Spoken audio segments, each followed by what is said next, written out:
two. There we go. Holla at your boy. I'm excited to have you. You have no idea who I am, Carlos. You have no idea who I am. I'm nobody, and I appreciate you taking the time out of your day to do this podcast with me. You're probably wondering who the heck am I and why did I even want you on my podcast, huh? From what you told me, you were rural route from my Twitch stream, Right. but yeah, that's all I know. That's all you know. I'm just an internet name to you. Right. So I will tell you a little bit. I was an online poker player since way back in the day, pre Black Friday, and I still dabble a little bit now and then. And I used to listen to a ton of different podcasts, poker podcasts. And you were on, I think you were on one of the TPE ones, like a few years ago, like before you made like your first trip out to Vegas to do the World Series. No, I was in Vegas the first time I was on TPE Live. So it was that same. It was that same year. Actually, you know what? That I first went out in 2011 for like 10 days, but I didn't meet anybody. And then I went back out in 2013, and that's when I met all the TPE guys. And that was the first time I was on that podcast. Okay, I think So that's yeah, what, so yeah. yeah, I did it from Vegas. Yeah, that was awesome. And that was just such a cool introduction. And you didn't play any of the World Series events, but you went out there and the story that I'm remembering, correct me if I'm wrong, but you went on like Craigslist and got some kind of just bed to stay in for the week and just to play some of like the smaller events, like the non WSOP events. Yeah. So that first year, I just went and played the single table satellites, the sit and goes, and the the place I stayed, I called it a crazy Brazilian lady That's right. because That's I right. yeah because I rented a room from this lady on Craigslist for like way cheaper than most people stay in Vegas for. So yeah, I want to say I think it was like 350 for the month or something. Oh, wow. The whole month. Yeah. What is that situation like? Like you just show up whenever you come and go as you please, or were there like different rules? I mean, just some chick off of. Yeah, just come and go as you please. It's like I don't know if it was before Airbnb was a thing, but it was definitely before I knew what Airbnb was, and it was basically like Airbnb. Was this like a legit? I mean, you're getting it off Craigslist, so was there like a little bit of sketch factor to it? The lady was crazy. I mean, so that was a sketchy thing. I didn't know if I was gonna wake up with one of my kidneys missing, Like, what are but we talking about? You just say crazy and just that's it. What made her crazy? What was like a good example or something?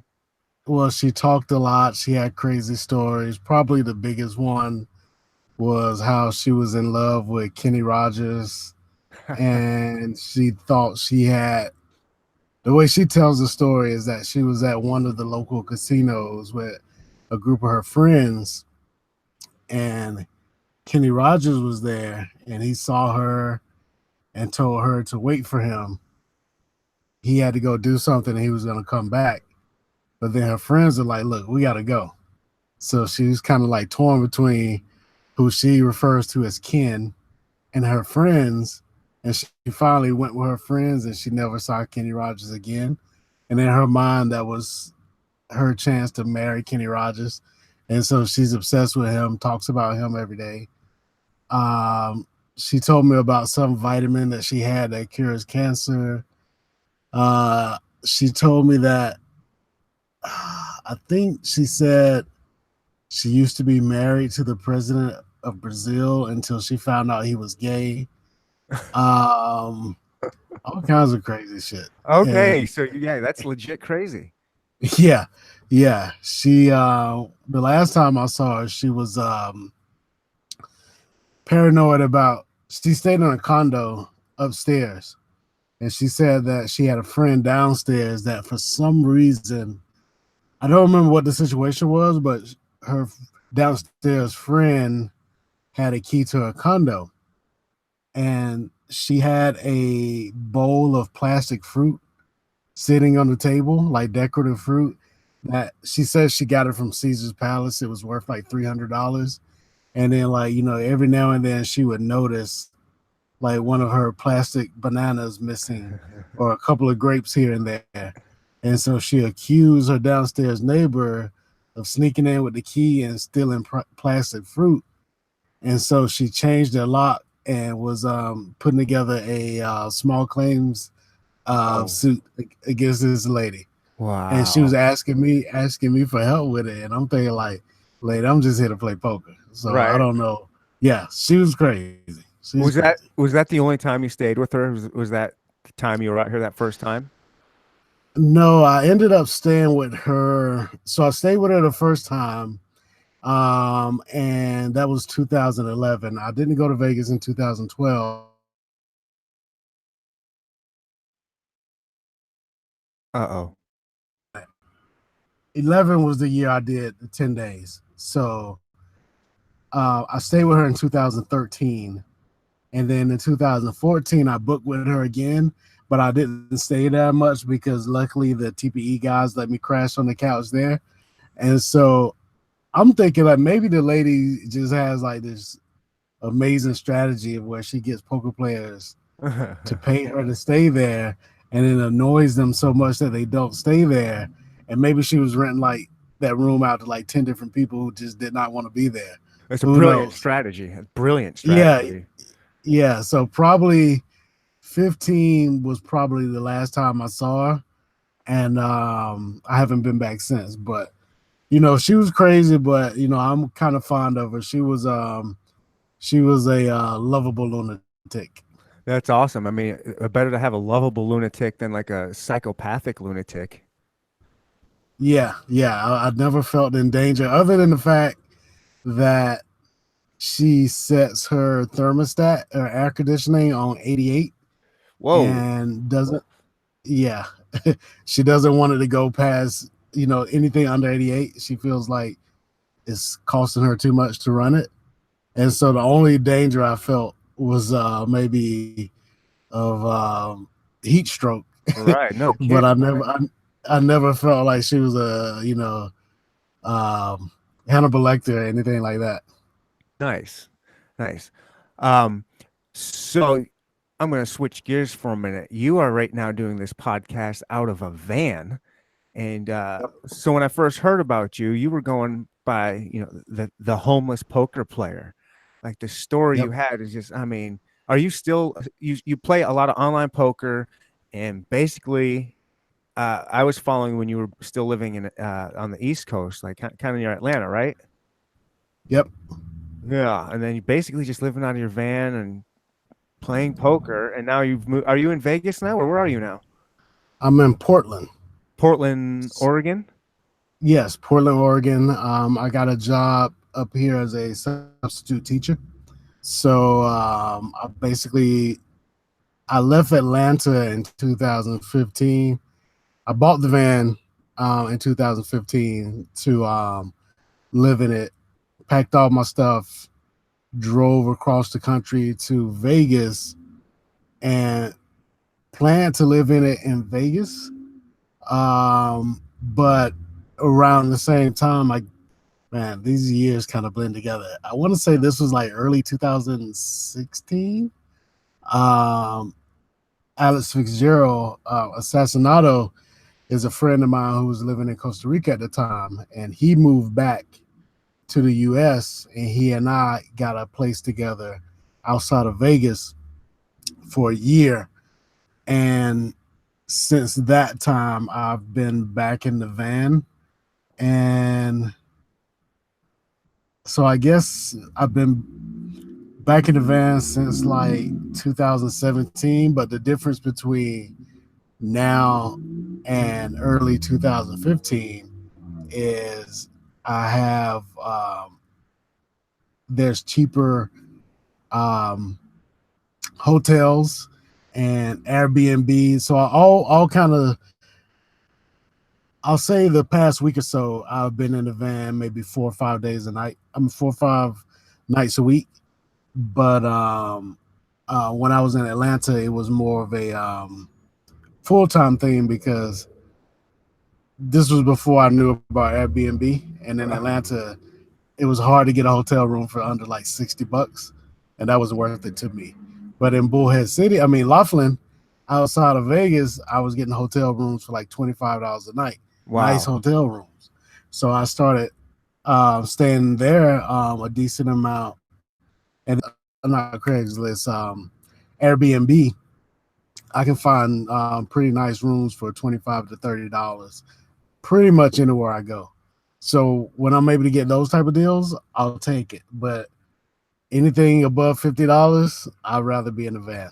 And sometimes I just prefer the van. Surprisingly enough. I don't think that's too surprising as long as you've been doing it and it's like it must surely feel like home to you, right? I mean, that's where you've spent a lot of your time. I mean, I'm sure you get a little cramped at times, but at the end of the day, that's kind of home, right?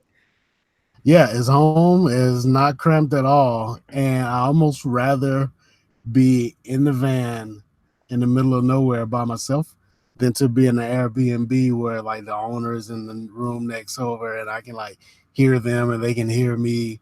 Like I almost rather like when I'm in the van, I park like in the woods. So like there's really no humans around uh when I'm sleeping in the van. And I prefer that. Yeah, for so many different reasons, I'm sure. Yeah. That's so it's so romantic to like just basically live out of your van, and if you're like super cool with it, it's like it's a super romantic way to live, man, and it's I love it. I think it's amazing. Like what are like are there's like do you find destinations like I don't know, sleeping spots or spots like, hey, I'd like to check out some cool nature area. I mean, you're in Portland. There's some dope spots out there, I'm sure, like go out in the woods and just lay out and watch the stars at night and check out nature? Like, are you into that kind of stuff at all? Not really. I try to find like a good auto zone to park behind. I've done that in Vegas and also West Palm Beach. Um, the nature stuff is cool, but I wouldn't say like I know people who are really into nature, so I don't even want to like lump myself in the same boat with them. I just try to avoid humans. So if I can find a spot that doesn't look nice, but there's no humans around, then I like it. And sometimes it's behind AutoZone, sometimes it's like on a beach, sometimes it's like right now, it's like in a forest, like on the side of a mountain. So See, that's some it's nature stuff right there. That's pretty yeah, sweet. but it's pretty dark and it's not like postcard material. Like it Okay. sounds like what you're describing is like nice. No, this is just like me and like some deer and shit. It's not glamorous at all, but it's dark and it's quiet. And those are the two things that I need to sleep. Yeah, that's all you need. I mean, what more Yeah. do you need? Um, and you also, I know that you sporadically, I would say sporadically, stream on Twitch, your poker stuff on Twitch. You still doing that? Yep. Do you, Yep. and Still streaming on Twitch. you used to do it out of the van a little bit, and then you were renting an office and kind of doing it from there. Like, I love everything you're doing. How often do you stream? Probably maybe 4 or 5 times a month at this point. Yeah, Usually towards the end of the month. I kind of kick it in gear if I haven't streamed much during that month. But yeah, I used to have the office. Well, I called the van the Nit Mobile, right. and when I had my office in Atlanta, I called that the Nit Cave.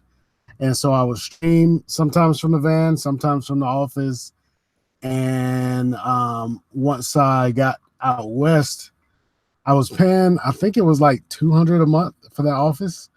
Um, and then out west, I wanted to get an office, but I couldn't get one as cheap. And then I discovered that hotel where you can get the rooms for $25. So I would just like, stay there and stream from there. Um, but yeah, I've definitely had some interesting streams from a variety of places. I would think it brings so many more people. I wish more people would know about it because it's really cool to see. Just first, you're a cool character. You're super knowledgeable. I loved your streams mainly because I'm a big hip hop guy, and you've always got some good hip hop talk on there and good music, the stuff that people don't normally hear. and Yeah. I just would think so many people would want to jump on that and see that who's this dude playing poker out of a van. It's like it's a really cool like just like a just a cool thing, and just your whole story is Uh, amazing. when I started, it was definitely a bigger following because back then I used to use, like you said, the homeless poker player title, and that attracts people right away. I haven't been doing it so much since then because I was living else, but I guess I could go back to that now. But maybe I will, maybe I won't. But that first time, so I bought the van in August of 2015, and then I just took it on a trip around Florida where I drove down the west coast of Florida, just hit up a bunch of casinos along the way, looped down at the bottom, and then came back up the east coast and probably went and streamed and played at around 7 casinos in different cities throughout Florida. On that trip, I was getting like 200 and 300 viewers on some of my streams. So it was definitely more interesting back then. I also did a stream from a wild animal safari back then where I had a giraffe on stream and like a rhinoceros. Nice. And yeah, so that clip is actually still available on my stream, I think, in the past stream section. I forget what they call it. Right, right, yeah. But since then, I've been doing more.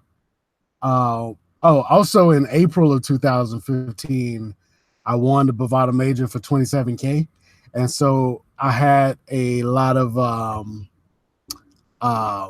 like money in my bankroll at the time, and so I didn't have to work at all. And then since then, that money's gone away. And so now I'm spending more time doing the substitute teaching, writing, coaching, and I don't have as much time for streaming as I used to. Okay, yeah, that makes a lot of sense. But things are going better, would you say now than they were then, or the same, or like how do you see yourself right now? Like since you first started coming in the van, like it's so you're probably on what 3 or 4 years in the van now? 3 years? Yep, 3 years. And so I bet when you first started doing it, it was probably a little bit scary, but and exciting. How is it now? Like it's it's you've been doing it for so long now. How has your attitude and things changed from then to now? I would say that I have made a lot of good decisions in my life.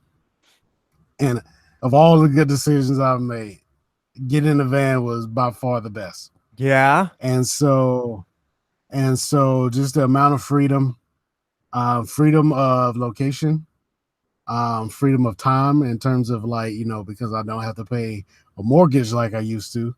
I can decide when um, I'm going to work or not, which is another reason why I enjoy being a substitute teacher. Um, so the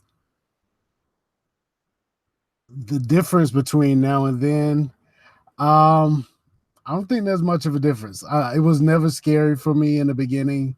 I think like loved ones were more worried about it than I was. Yeah. Um, yeah, I never had like a scary experience in the van at all. Um, am I more I'm more comfortable in the sense that I've learned some things along the way to make being in the van more comfortable and easier. So one example of that is when I first started, I was researching other people on YouTube who do this, and they buy like these big marine batteries that they connect to an inverter so they can plug in like their electronics and whatever. And so I did that also in the beginning. I think I paid like $100 a piece for these, and I had 3 of them. They were like 75 pounds each, Oh wow.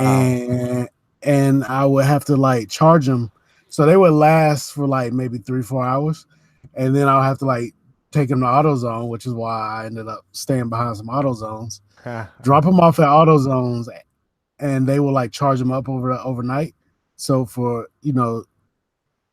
I was dependent on AutoZone to charge my batteries, and they didn't last that long. But since then I bought these, which are these are like power banks, I think they're called, and I can charge my USB stuff, and also I can charge my laptop on it. So actually, like obviously, this isn't 75 pounds. So Right. this is something that made my life a lot easier now versus when I first got into the van. Have you thought about going with a bigger van at some point, like one of those bigger ones that you can walk inside? You know what I'm talking No, about? Like a cargo type passenger van. What are those things called? I had a podcast a while ago with a guy that lives out of one of those, and he's got a a bed in it. sprinter. Yes, that's what it is. His is yeah, it's something like that. His is the ProMaster or something, or at the Transit, Ford Transit Yeah, or something. sprint. Have you thought Yeah, about like doing a something sprinter like that? van. Yeah. No, no, for a couple of reasons. Primarily, um, price. Like everybody always says, oh, you should get an RV. When I bought my van, I had a 2005. Yeah, I can't remember now. Actually, this is a different van than the one I started with, although it looks exactly the same. I want to say the first one was a 2005 Chrysler Town and Country, and I paid like 2,500 for it. And this one is a 2006 Dodge Grand Caravan, and I paid like 2,000 for this one. For me to spend that amount on a RV, it would be like a 1981. I don't You even don't know want what. that. Yeah, you wouldn't want that piece of junk. Yeah, Yeah. yeah. So it's like not dependable. The mileage probably horrible. Is probably horrible. Gas mileage And is probably insane. right. And so the other thing with the Sprinter, for me to get a decent Sprinter would probably be at least like 8 grand, and I'm just not interested in spending that much on a vehicle. Uh, and the other thing is, I can park behind AutoZone in this. I can't park behind AutoZone in some big ass like box truck. Right. Like I can. I've parked in places where people don't realize somebody's sleeping in there. Like this is a soccer mom van. Like Right. I can park in like a Walmart overnight and people won't know because I got tinted windows and it just looks like a regular vehicle. Like it's not an RV. So that stealth mode is important to me, and also um price in the beginning, and also gas mileage. Like this van gets pretty good gas mileage. My ultimate van, if I ever won the main event, that's what everybody used to ask me. Well, not the main event. I'll say if I ever, actually for me, yeah, the main event. You wouldn't even have Because to win it, would you? if I won the main, yeah, I would have to win it because when I play it, I don't have 100% of myself. So if I won the main event, I would probably clear personally like $1 million.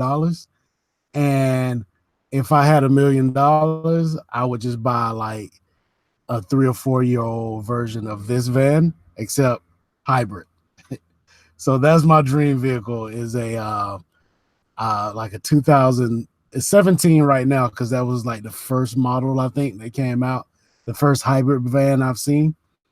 And so I probably won't get something like that until like 2025 or something. So I'm gonna get like a used hybrid Chrysler van when that becomes a thing.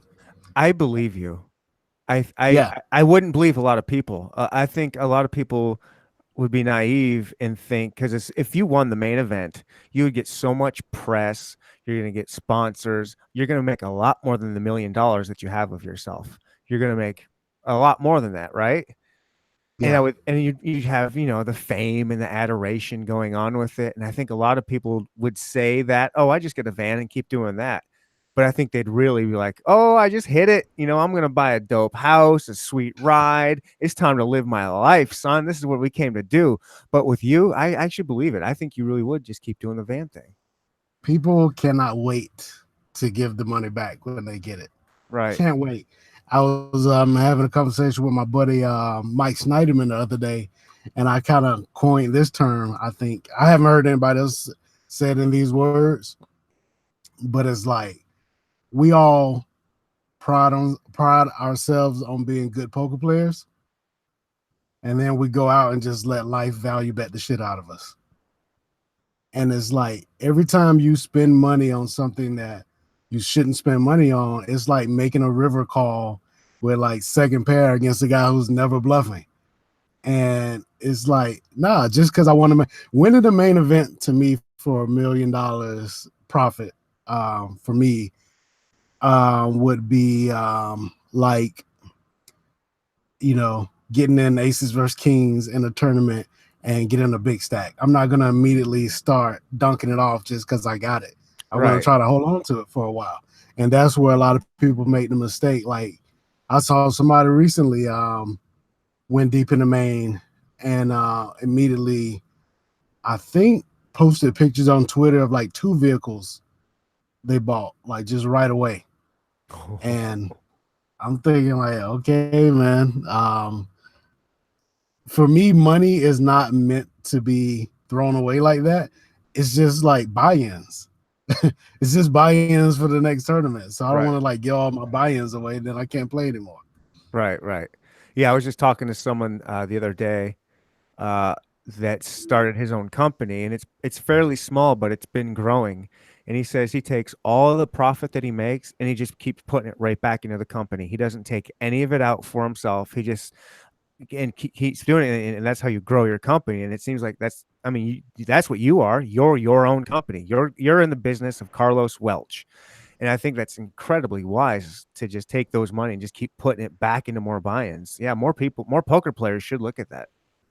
Yeah, yeah. And just trying to be cautious of how much money you spend. Like if you're a live player, like getting these hotel rooms at these events that you barely even use the room because you probably play all day and then hanging out with friends all night in the pits or whatever, which is another problem. Is like all the money that we waste off the table just sucks down all the profit that we make at the table if we're not careful. But isn't that a big draw to being a professional poker player? For a lot of people, I'm not saying you, but for a lot Yeah. of people, I mean, that's what brings them there in the first place. Is Yeah. that it's just something in them like let's do that. We're doing this. Hey, I just won a nice tournament. Let's go down and check out the craps tables or something. Let's see how if we can keep running hot. Let's do it. It's like Yeah. that A lot of people. mentality. That's what gets that's why they're being a pro poker player. I'm doing this. I don't have to go to work tomorrow. I ain't got anyone I got to answer to. Let's blow this money. Yeah, they're pros in poker, but they're fun games in other aspects. Fun players in other aspects of life. Doesn't Right. like to be value bet. Yeah. There's no difference between being a life whale and a poker whale in my mind. Yeah. What's that new money? It's that new money mentality, you know? Yeah, yeah, just can't wait to give it back. Just burns a hole in the pocket. Heck I yeah. don't know, man. To me, not doing that allows me to do stuff like this. I'm not having to be somewhere like when I was so it's 2:30 here in Portland. If I was still teaching, I couldn't be doing this podcast right now. I would be somewhere yelling at some middle school students who didn't study for the quiz, and so now I get to do what I want to do when I want to do it. And that's because the little bit of money I do make, I hold on to it for as long as possible. Like that represents like having money and spending it on stuff that I don't even really want. I'm just trying to impress other people. That's like, to some people, that's like the good life and like freedom. To me, having the money and being able to keep it and literally being able to do what I want to do when I want to do it, that's freedom to me. And so um I don't know. I don't want to spend everything I have and force myself to have to go back, and do a 9 to 5, as opposed to, traveling around doing whatever I want to do. What do you spend when you spoil yourself or like I mean, there's got to be some things like maybe iTunes music or something or like what do you spend your money on? I used to say concerts, but I haven't been to many good shows in a while. I did used to buy a lot of CDs and stuff like that, but now with Spotify, I don't do that so much. Um, Not much, man. It's like, well, it helps that I don't have a lot of money right now. So, but even when I did, I just spent it on buy-ins. Like what I mean, I want to play poker, so Right. that's what I splurge on. Like the biggest expenditure I've had over probably my entire life was the van, and that was like 2,500 at a time when I had like 30 grand in the bank. And so I don't know, man. I don't want a Rolex. I don't want like a fancy vehicle. I don't care about clothes. Um, I don't do drugs, so I'm not buying like pounds of weed and nothing like that, or expensive bottles of wine or alcohol, or what else people drink. I don't know. Wine is the first thing that came to mind. Beer. But yeah, but that's not generally. I'm thinking about like splurging. Like Okay. nobody splurges on beer, at least Oh, as far go. as I know. Oh, they do. Go They talk do? to Killing Bird. He'll tell you about splurging on some expensive beer. There's some beer out there that costs some money now. Okay, see that I was not aware of. When I think of expensive alcohol, I think wine. Right. But yeah, trips maybe, but even then, I like fly Spirit and Right. stay with crazy Brazilian ladies. There you go. So yeah, I don't really splurge on anything. Like I don't have much, but I'm happy with what I have. I mean, that's what's most important. I mean, possessions are nothing. I mean, freedom is everything, and it's pretty.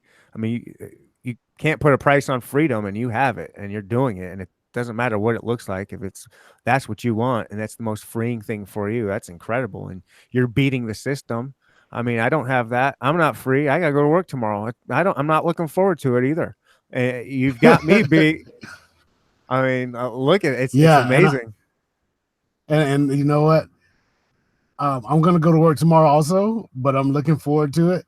And if I can't find a school that needs a sub that day that I want to go to, then I just won't go. So Right. like, there's definitely that to me, this is like the ultimate. Is like being able, like I played Sunday online yesterday and it didn't go well, and so yesterday, even though I didn't make money, I lost money. I was doing for money what I love to do. Right.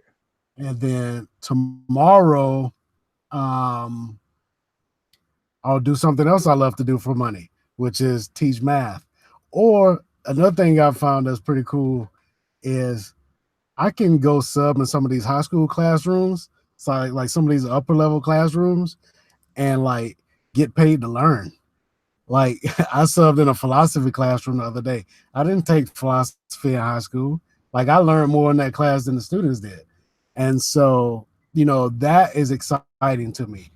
Now there's some schools I go to where it's just like rowdy kids and like they're having like fire drills or like pep rallies and they just need chaperones, like that type of shit I'm not gonna do. So Right. I can pick and choose where I go, and that makes even getting up and going to work exciting. But when I was a full-time math teacher, yeah, there were definitely a lot of days I did not want to go, but I didn't have a choice because I had a mortgage. Yep. And now it's just like, man, all that stuff is an afterthought at this time. It's just I just wake up, figure out what I want to do that day, and then just do it. Man, that's the dream. That's the dream.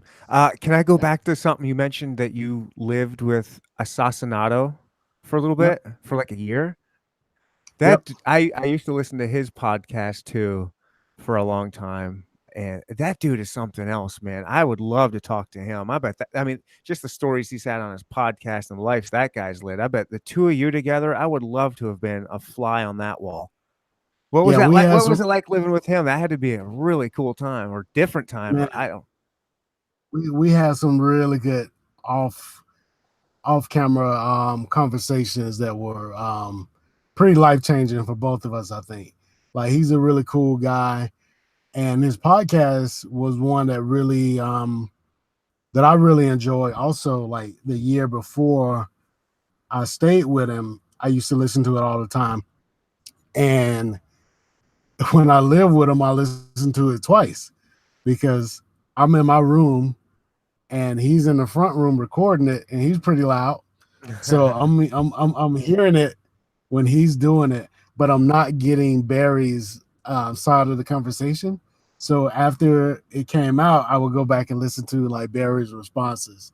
So it was pretty cool to listen to the podcast twice. But yeah, man, we had a good time just working on poker, and he is a real like he's the opposite of me in terms of like he would be the guy that's like going to the nature with like you described, like getting out in nature and just Right. doing things that you're supposed to do. I Man, I don't care. Like he would want to go, like if a movie came out, he wanted to go see like the latest movie. His mom was around, so he would take her a lot of places, like they went hiking, and I don't know. He likes to get out and like go to like the local like minor league baseball game, and like, man, I just want to be in the house playing All online. right. Playing or studying, like that was what was fun for me. So when it came to the poker, we spent a lot of time together. Outside of that, the only thing that I can say that we did a lot together outside of poker was UFC. Like we would always watch the UFC fights together. We were both into that. And but yeah, I missed staying with him. A lot of fun. We talked a lot about the I'm starting to or at least at the time I was a little bit more serious about and I think I taught him some things when it came to nutrition. So like those type of conversations I miss having with him. Yeah, I was gonna kind of ask you about like what do you eat? Like it must kind of be hard to have a good diet living out of a van, or is it not hard? Like, It's not hard at all. I will say when I'm more serious about it, then I'll do a lot of fruit.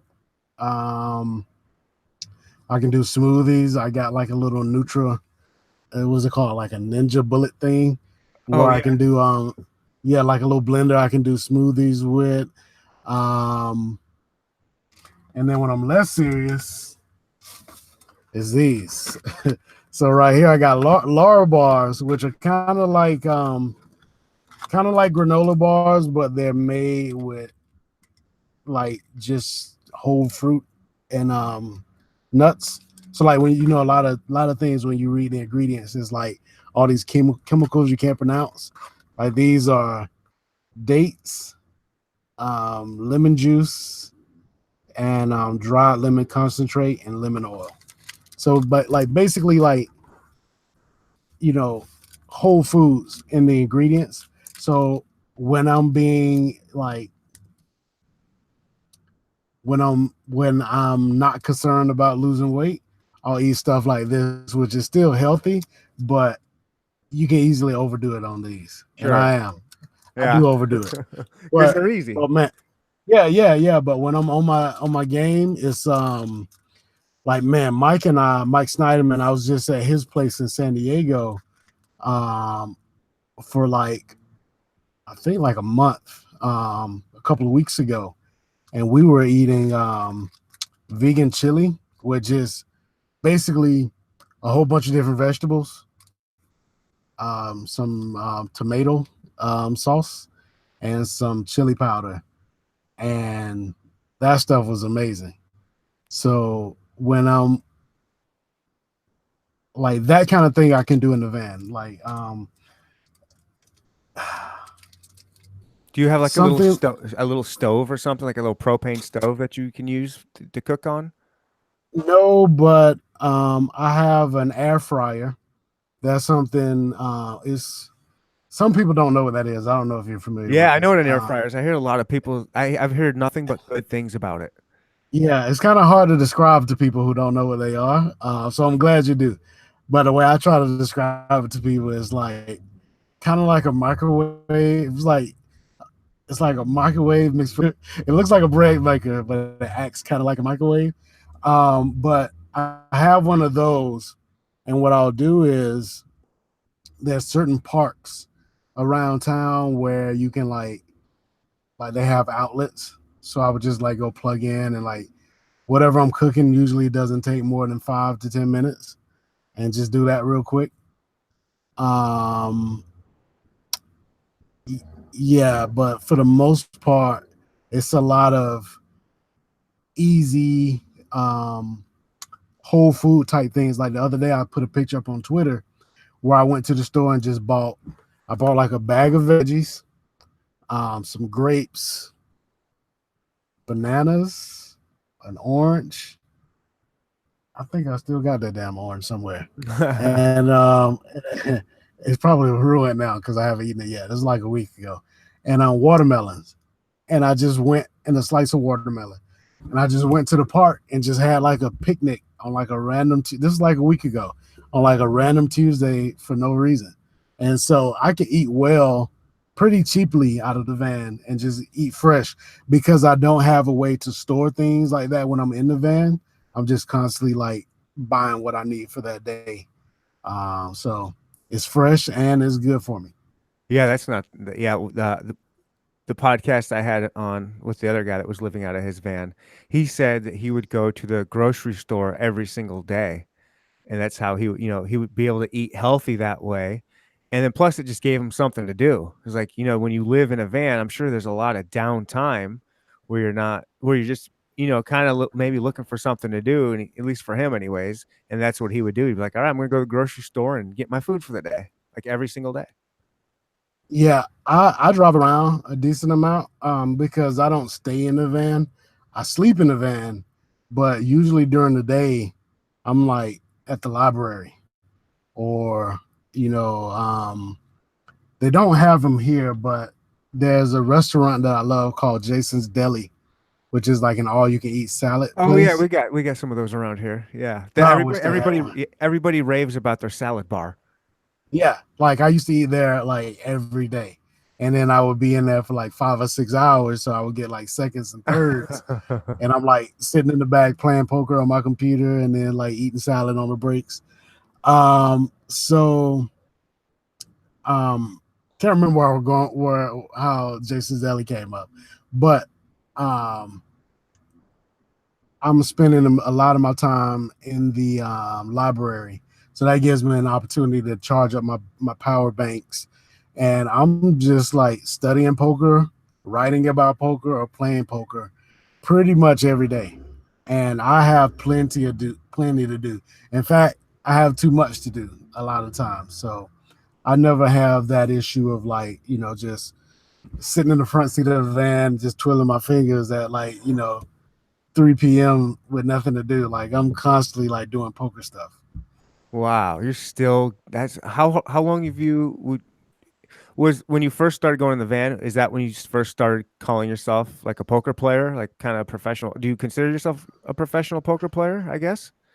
No, No? I'll say that I probably first started taking poker seriously like 2006, and there was one point I used to sell real estate in, I guess that was 2000.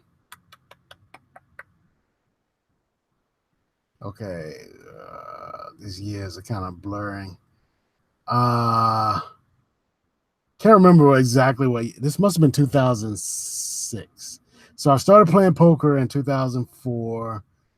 At the time, I was working for the University of Georgia as a computer programmer, and I moved into real estate. So I got my real estate license, and I was selling real estate for about 6 or 7 months. Um, I think from the end of 2006 to the beginning of 2007. And around that time is when the market kind of crashed. And so I just left my job at UGA. I had a job selling real estate, but I wasn't making money because nobody was buying. So at that point, I had no source of income except for poker. So during that brief period of time, I was a professional poker player. Like all you need to be a professional poker player is to not have money coming in from anywhere else. And so during that time, I was a professional poker player and couldn't win a hand, could not win a hand. And so I vowed to like never go back to that. I'm always gonna have some other type of way to make money outside of poker, and poker is just like icing on the cake. When poker wasn't working and real estate wasn't working, and I love UGA, that's when I got into teaching. So I started teaching in 2007. But once I left that, I've always had like side hustles where I started a tutoring company for math when I quit teaching. I would also do like substitute teaching, like I'm doing now, or like I recently, I guess it's been like 2 years now. It doesn't feel like it, but like two, maybe even 3 years ago, I started coaching poker, and so and writing. I've been writing for poker publications since 2013. So I always got some source of income outside of playing poker, and I think that's the best way to do it because if playing poker is your sole source of income, that will drive you crazy Super because stressful. the swings are like just unreal, Right. unreal. Yeah. That's sick. That's sick, man. That's a good way to look at it. I like that. I call myself a semi-pro. A semi-pro. If I'm a professional anything, I'm a professional poker student, not a professional poker player. Yeah. Or Yeah, yeah. In your how old are you? 37, I think. Every time I people know. ask me that I question, know, I have right? to do the I'm the math. same way. Yeah. I'm like, what year is it? Like, if you tell me the year, I can do the math and tell you my age. But I think somebody asked me recently enough to where I'm confident in saying I'm 37. Right. I'm 38. I'm the same way. Yeah, I hesitate. Like, I think I'm 38. man. I'm After you get past 21, it doesn't even matter you anymore. know, 25. 25 because you get that car insurance rate drop. Yeah, that's true. That's true. Come on, Nit. You're supposed to know that. Yeah, yeah. I don't. You know what, man? It's been so long. It's been so long that I even thought about car insurance. Like I got all my bills. Like I don't have many bills, but the ones I do, I have them like set up on autopilot. Like I Yeah. damn near forgot I paid car insurance until you just mentioned Yeah. it. I Exactly. should Hey, probably check my rates. yeah, how do you get your mail? You got a PO box somewhere? Yep, I got three PO boxes. Yeah, I wow. got one in Georgia, one in Arizona, and one here in Portland. And mail comes to all three of them and at various times. If I get something important in Georgia, I just have my mom to mail it to whichever one I'm closest to at the time. Right. That's funny. So my registered in Georgia, and I have a Georgia license plate. My driver's license is out of Las Vegas. My mailing address is out of Georgia, and I'm working in Oregon. So like I'm all over the place. The government doesn't know what to do with you. No, they're probably like, anytime I go somewhere and like people ask that type of information, I always get that little side eye like are you a terrorist? Like no, just freely living my life. Right. You were born and raised in Atlanta? Yep. Actually, a town called Griffin, which is a little bit south of Atlanta, Yeah. but people outside of Georgia don't know that town, so it's Metro Atlanta, I'll say. Okay. Yep. Um, you're. I was gonna ask. The reason why I was asking about your age, I was gonna ask about Freaknik. If I I was gonna say was you're probably a little like, too young for that, right? like they ended it like the year I was gonna go. Yeah. I think I was like 16 or 17, maybe I was gonna go, but I think that was roughly around the time it ended, and that was unfortunate. Right. Yeah, Right. so I missed out on Freak Nick. Will you for those of those that are unschooled, will you kind of freak? Um, I'll say that the closest thing that I can compare Freaknik to would be like, you know how they have like these big gatherings during spring break at like, I don't know, I guess they go to like Cancun and like Daytona Beach. Is like that same environment, except it's like all the HBCUs, the historically black colleges and universities, and they just did it like in downtown Atlanta on the Right. streets. So you got all these black college kids like listening to rap music. They blocked off traffic, and it was just like spring break in downtown Atlanta. I'm not even sure how long it lasted. Like I'm guessing like 2-3 days or something. I don't know Okay. because I was too young to go. But um, the footage, the footage definitely made me want to go. Right. Made everybody want to, made me want to go. I mean, I don't think I'm allowed there, but I would have It's loved to have gone. like the black version of Girls Gone Wild. Right. Yeah. Yeah. And then some. Yeah. And then you're a big hip hop head. Who should we be checking out right now? Who you listen to? Um, Like who's like who you listening to right now? Who would you tell people to go out and check out that we don't know of? I would say there's this guy by the name of Ransom, who I believe is from New Jersey. Probably one of the best rappers I've heard of, period. Like throughout all, and nobody knows him because for whatever reason, the current climate, and not just current, like for like the past 10 years or so, hasn't really been that interested in lyricism. And so That's so you got, true. yeah, you got Ransom, you got this other guy who happens to be a friend of mine, Shaw Stimuli. Like you got these type of people.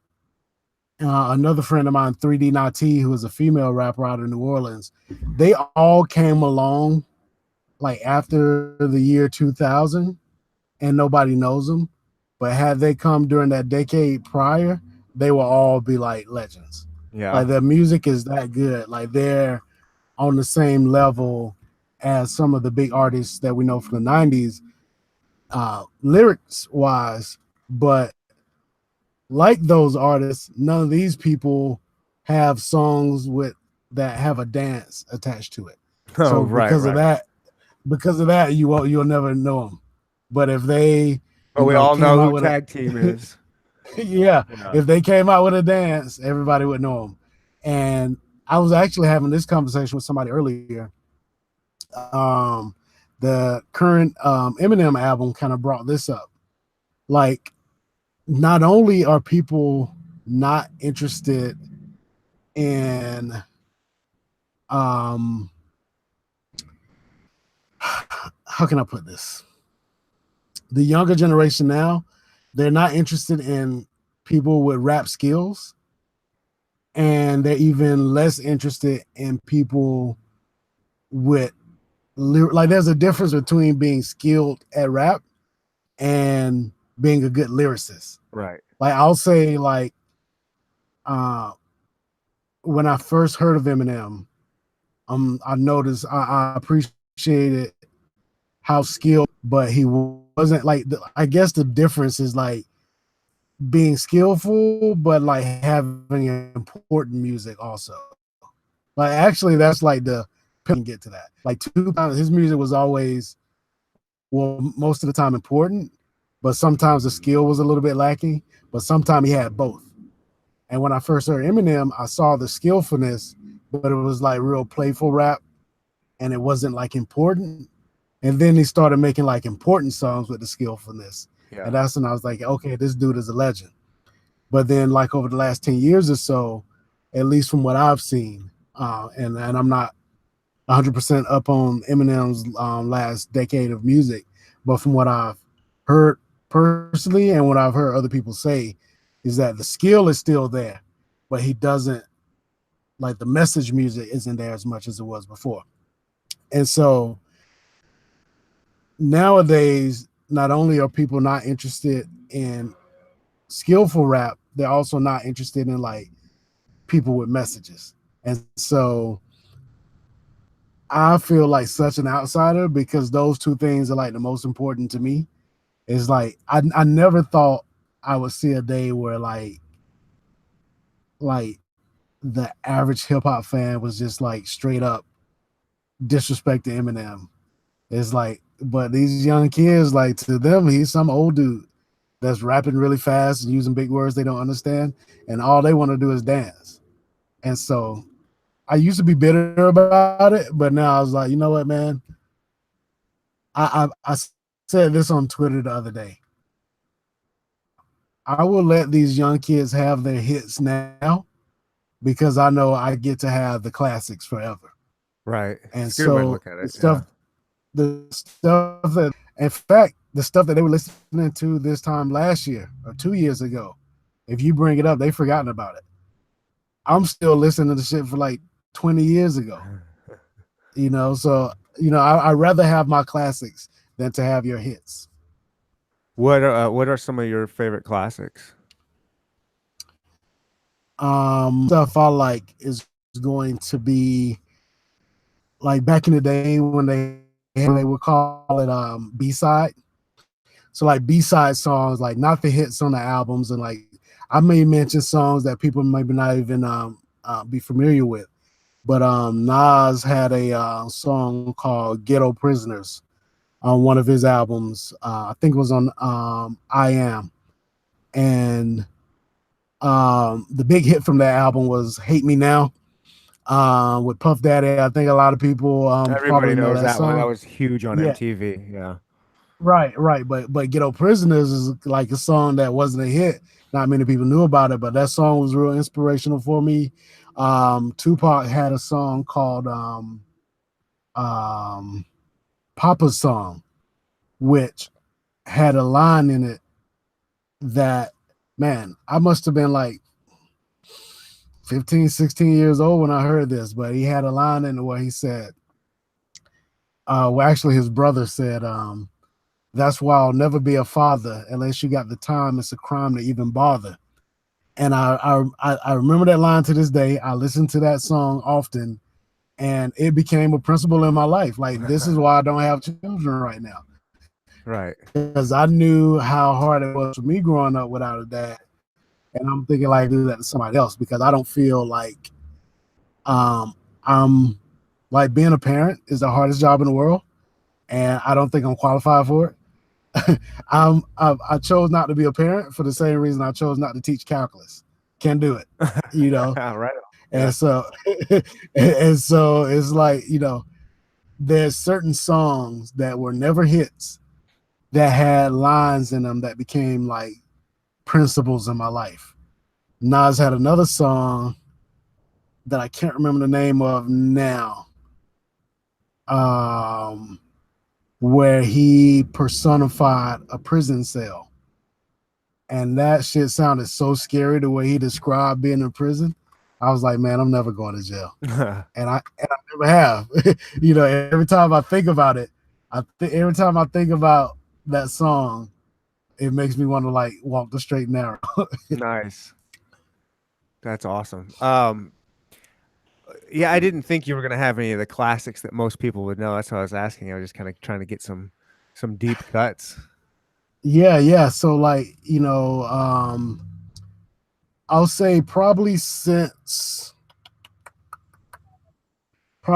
around 2000. So Tupac died in 96, and we had a few other artists a couple years after that. And then around 98, 99 was like the bling bling era Right. where you had Cash Money with Lil Wayne and those guys, and even like um I don't know, there was like a lot of flashy rappers like Puffy and them started getting real flashy, and I just wasn't into that shit. And so I kind of like got away from it, and I can remember actively looking for another genre. And it's crazy for me to be like the type of person that, hip hop is like super important to me. And I was like, I can't relate to this shit anymore. So I was like, man, maybe I'll check out like neo soul or reggae or something. Like I need to become a fan of a different genre because like rap is just like dead at this point.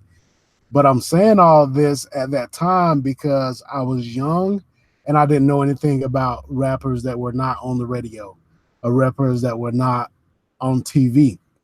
Those are the ones that I was becoming annoyed with.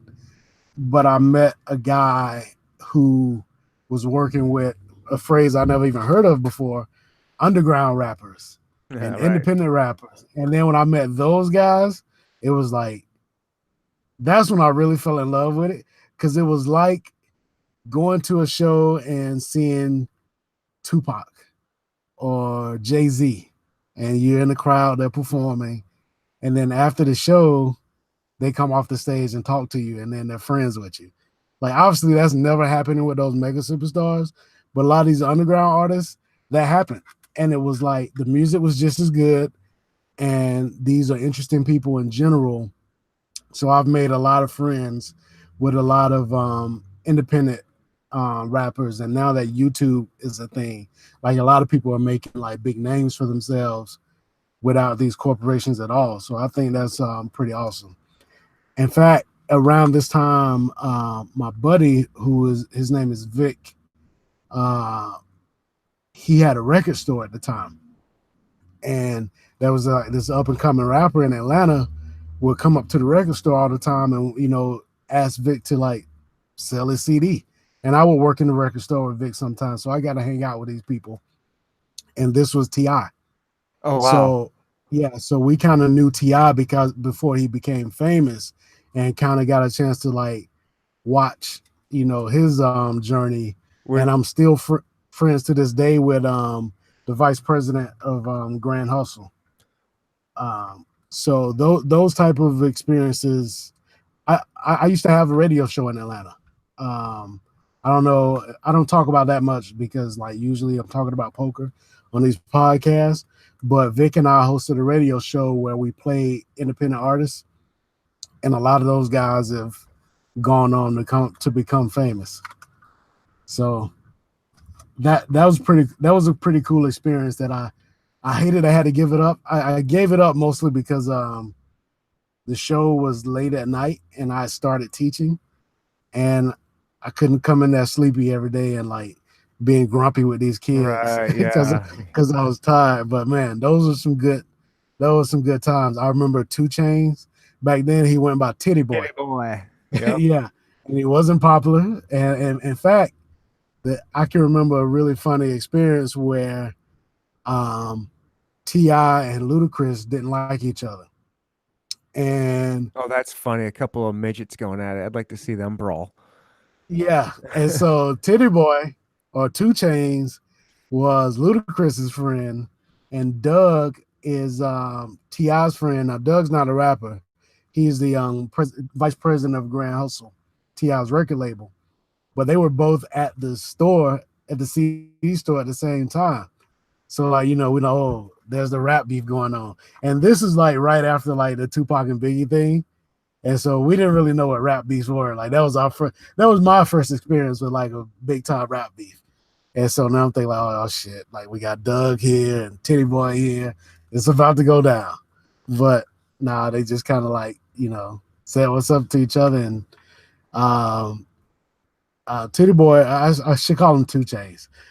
Two Chains, it just feels weird calling him that. He was just in there shopping. He just wanted to buy some CDs. Doug would come in and hang out all the time.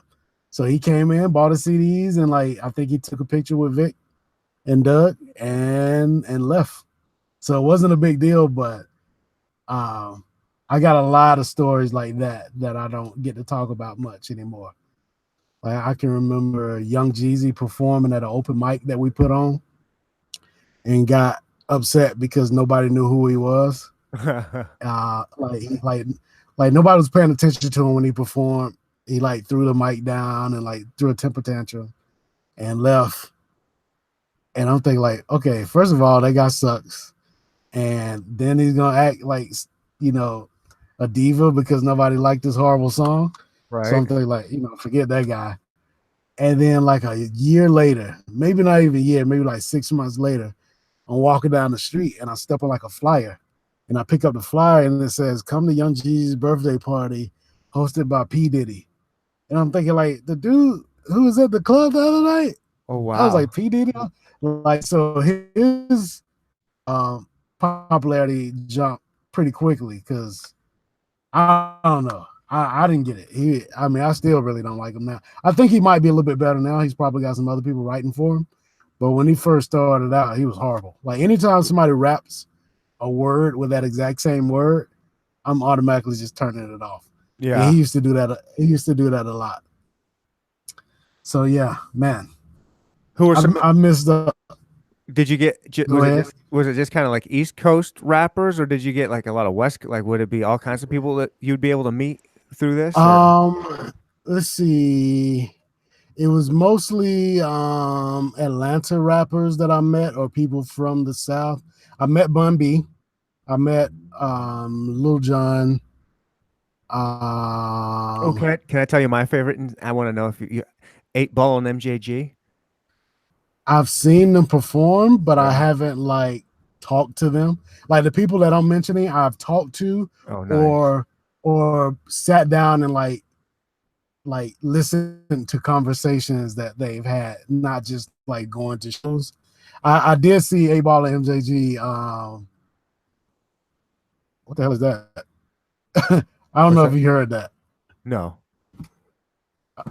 I'm hearing something. Sounds like okay. Well, if you can't hear it, I'm just gonna know it. Sounds like a phone ringing or something. But the no, not that kind of phone. Like Google Hangout is ringing or something. Like I don't even use this shit. Oh, I have Like no if idea. somebody call, I don't hear I don't. anything. I guess somebody's calling me on Google Hangouts. I never used it before. But anyway, so MJG, I'm at like a little strip mall. What was I there for? There was some event going down with the radio station and they had performances. MJG and 8 Ball, they come up and they perform. And afterwards, they just got in like a pickup truck and drove off. Like I Wow. thought that was cool as shit. Cause in my mind, these are like legends. They are These are legends. like big artists. Yeah, yeah. I'm thinking like, they got entourages and security and shit. No, they was in like a F-150 Wow, that's or awesome. something. I love him even Yeah. more now. Yeah, yeah, yeah. So that was an awesome experience.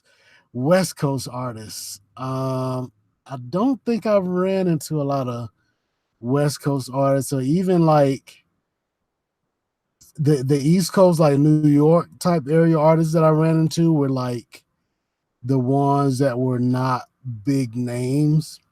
Like there was this guy, you may not even recognize his name, but there was a rapper, Half a Meal, who used to be down with Nas.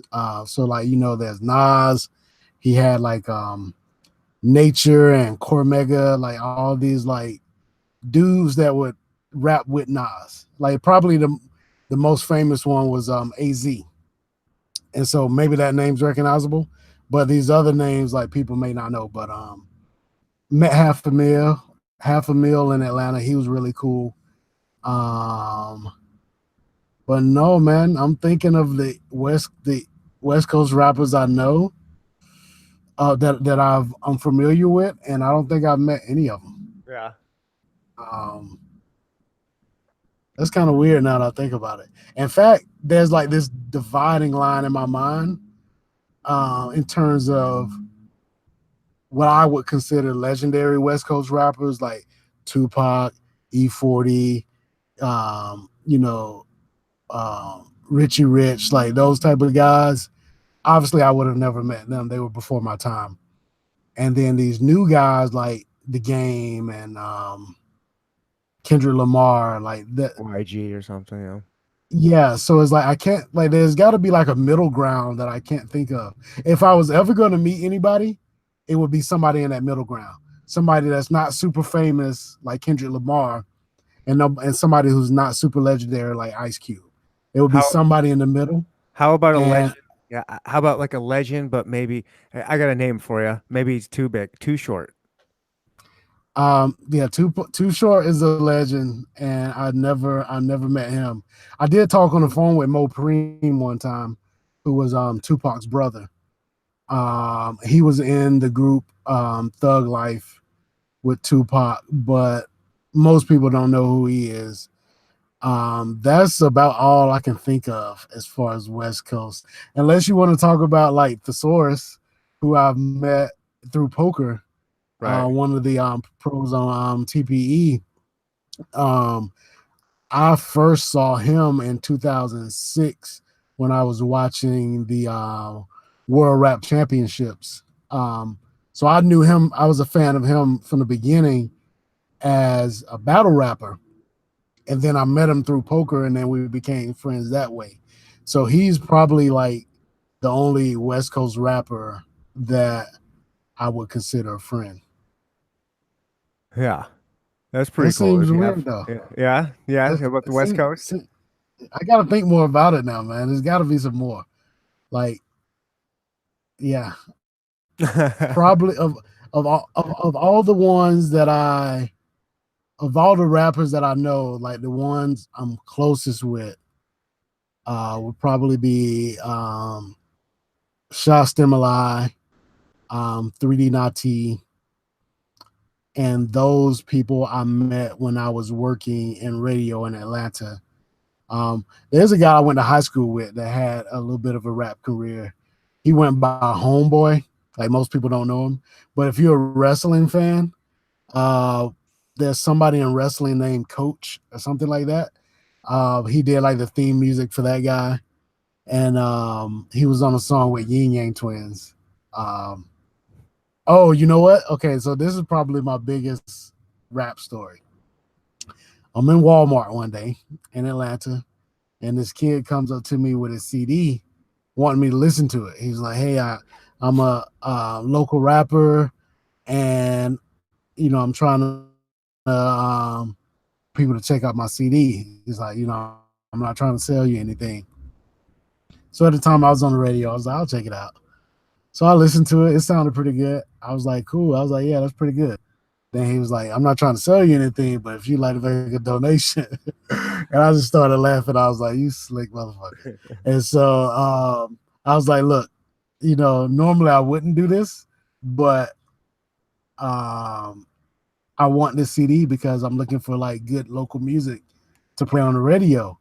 So I gave him like $5 for the CD. I played it, and my partner, who I said, I gave him a CD, and then he passed it along to there used to be a guy in Atlanta, a rapper in Atlanta went by DJ Smurf, and he changed his name because he got sued by the Smurfs.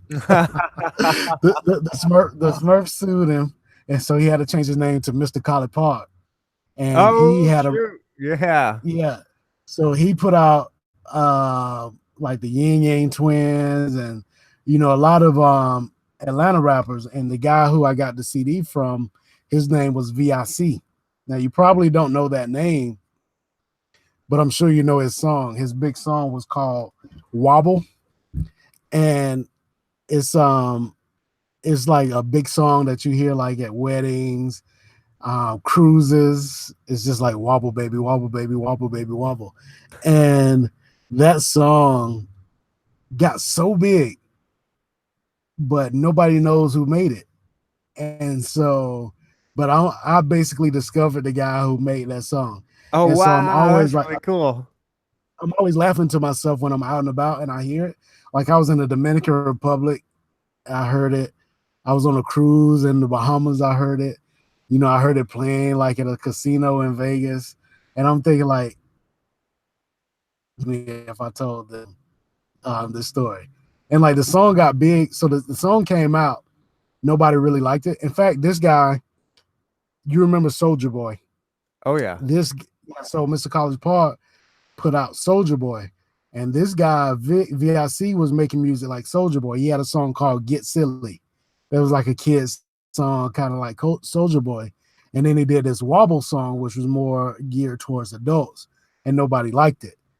And then like a year, of course, the kids didn't like it. And then like a year later, Beyonce was like dancing to it on YouTube or something. And then that's how it blew up. And all of a sudden, like they probably played it at the White House before. The which is pretty beehive. funny. Like, The beehive yeah, yeah, is very yeah. powerful. The fact that Beyonce was dancing to a song by a guy that I discovered is hilarious to me. Now I say discover, I didn't get no money from it because I just passed the CD on, but my co-host on the radio show ended up being the guy's road manager, so he made some pretty good money from it. That's really cool. I mean, that's something you Yeah, can put. You might not have gotten paid on it, but to have that story, I mean, be like, hey, you found the Wobble guy, VIC. yeah. That story and just like a few stories of hanging back in the day is pretty funny. Um, so yeah, I got rap stories all day, man. I love them, man. I could listen to rap stories all day. I think we'd be remiss if we didn't, since we're talking about rap, didn't kind of bring up. This touched me in a weird way that I didn't expect. Mac Miller's death. Right. That hit me for some reason, man. Like, and I just started going through a whole bunch of his old stuff yesterday and the day before, man. And it's just that sucks, man, seeing that. May 26th and just he was I don't I liked Mac Miller. He was just he seemed like a really good dude, like a genuine fun, just a fun rapper, you know what I mean? It just it sucks. Yeah. I can remember. I can't remember how I learned about Mac Miller. But I I first heard of him with Blue Slide Park, that CD. And what's funny is in 2013 I went to Pittsburgh to hang out with Andrew Brokus. So I met him in Vegas and he invited me up to Pittsburgh where he was living at the time. And we played a little bit of poker, and then he was like, "What else you want to do?" And I was like, "I want to go to Blue Slide Park." He was Nice. like, "What the hell is that?" And so I was telling him who Mac Miller was, and like he took me to Blue Slide Park. He actually took a picture of me sliding down Blue Slide Park, and I went there because of Mac Miller. And kind of like what I was saying with Eminem, that I heard about Mac Miller. He was kind of like this fun-loving rapper type of guy. He had a couple of like how Eminem, like his first singles were always like these goofy fun songs. Yeah. Like Mac Miller was kind of like that, Yep. but he could actually spit. And so I was like, okay, this is cool. But my favorite thing about Mac Miller, I may have got some bad information on this, but I remember them talking about he was the first independent artist with a number one record or something along those lines. And that just really made me a fan. Like anytime, like I'm real big on independence. And so like anytime a rapper does it themselves and they not have to depend on corporations, that makes me a big fan. I may have bought that album twice just because I wanted to help it go number one, because it was an independent album. And kind of like I was saying about Eminem, it was just fun music and he had skill, but it wasn't like life changing shit like Tupac did. Yeah. But that And, makes sense though, because he was only like 18 or whatever, or when I, right. But then he put out, I think it's called Watching Movies with the Sound Off. And he completely changed his style. And it was like a whole different, like darker style, but I don't know how to explain that, but it was like he got serious, kind of like Eminem. Like he started out goofy and then he did Stan. yeah. So it's like, they can get, you know, these goofy type rappers can get serious when they want to. And so I gain a lot of respect from Mac Miller.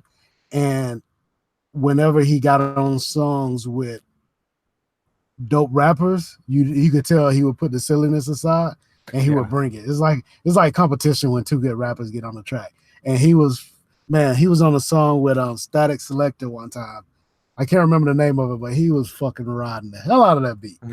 So yeah, Mac Miller is definitely gonna be a that's a loss that is gonna be hard to replace. Like somebody, he was like one of these guys who was young enough to appeal to the kids nowadays, but then old enough to actually have skills. So like we don't have too many people like him that can bridge the gap. So yeah, it sucks losing him. Yeah, that's a good way of putting it. Just how are we going to replace that? Like that's a talent. It just sucks to lose. Like, why couldn't we have lost? I guess I shouldn't put somebody's name out there Yeah, who he should have lost, but not him, yeah, not yeah. him. I Let's wouldn't do that. you Yeah, know, but Takeshi you know, 69 had a close call recently. I wouldn't mind if can we take that one back? Can we make that see, trade? I'd see make that. I the think most of America would make that trade. see these people. I don't know anything about them. I think I'm starting to come around just um almost like by osmosis. Like I'm Who not trying to learn. Takashi Uh, 69? You don't know who that is? This is the guy that's got the rainbow no, no, no, hair. wait, wait, no, no, that's what I'm saying. It's like just by osmosis, starting to be able to pick these guys out of a lineup, but I still don't know. I couldn't name any of his songs or anything about him. But I do know what he looks like, and so I don't know. Mac Miller could have like helped make that dude make sense to me, or make Tupac make sense to him. I don't know, but we got a few other artists that's out there trying to bridge the gap. Like the this song that Childish Gambino just came out with. Um Something feels like summer, I think is the name of it. Like the Oh video is real. yeah. Yeah, I Yeah, just that saw video is really dope. And like it's I know he puts a lot of the older rappers or just older celebrities in general in the video with these younger guys and like have them interacting with each other. I don't know, man. Maybe that kind of stuff will help. Like some of these guys, I know I sound like the old man a lot of times when I'm explaining when I'm talking about, you know, this mumble rap shit. But there's definitely some positives to what these kids are doing, and there's a lot of positives to what I grew up on. So if there's a way to bring those two positive things together, like the one positive that I can say is like these kids do a hell of a better job of marketing themselves and like making a name for them. Like they make themselves famous. but They're it's not so much waiting. easier now. Like, imagine if the legends could have done that. Imagine if there was Yeah, you. Imagine if we but had YouTube when Tupac and Biggie are around. you Could say you? that you say that, but it wasn't around then, but it's around now, and they're still around. So, like, why doesn't DMX have a YouTube channel? Like he Because could do it now if he because it's wanted too to. late. It's too late. He didn't get it when he was young and hungry and really putting it out there. But if you put that that album when he was first blowing up, if that was a whole YouTube thing, imagine how that would have been even bigger than it was back then. I bet. Nah, I mean man. the I pitbull. mean, it would have been bigger, but I'm saying I don't buy this excuse that they can't do it now because they're older. Because I see other old guys doing it. Like Tech Nine is a good example. Like he's been doing it from day Oh, one. he's from here. I'm in Uh, Kansas City. oh, okay, I didn't know that. Yeah. So Tech Nine is like the architect when it comes to like self promotion. Like I went to a Tech Nine show, and I was just amazed at how this guy who doesn't get radio play, the crowd is going crazy, and the most important thing is the fucking merch table was selling out left and right. He had like a Tech Nine jersey that he was selling for like $150, and like he just sold like 20 or 30 of them in that night.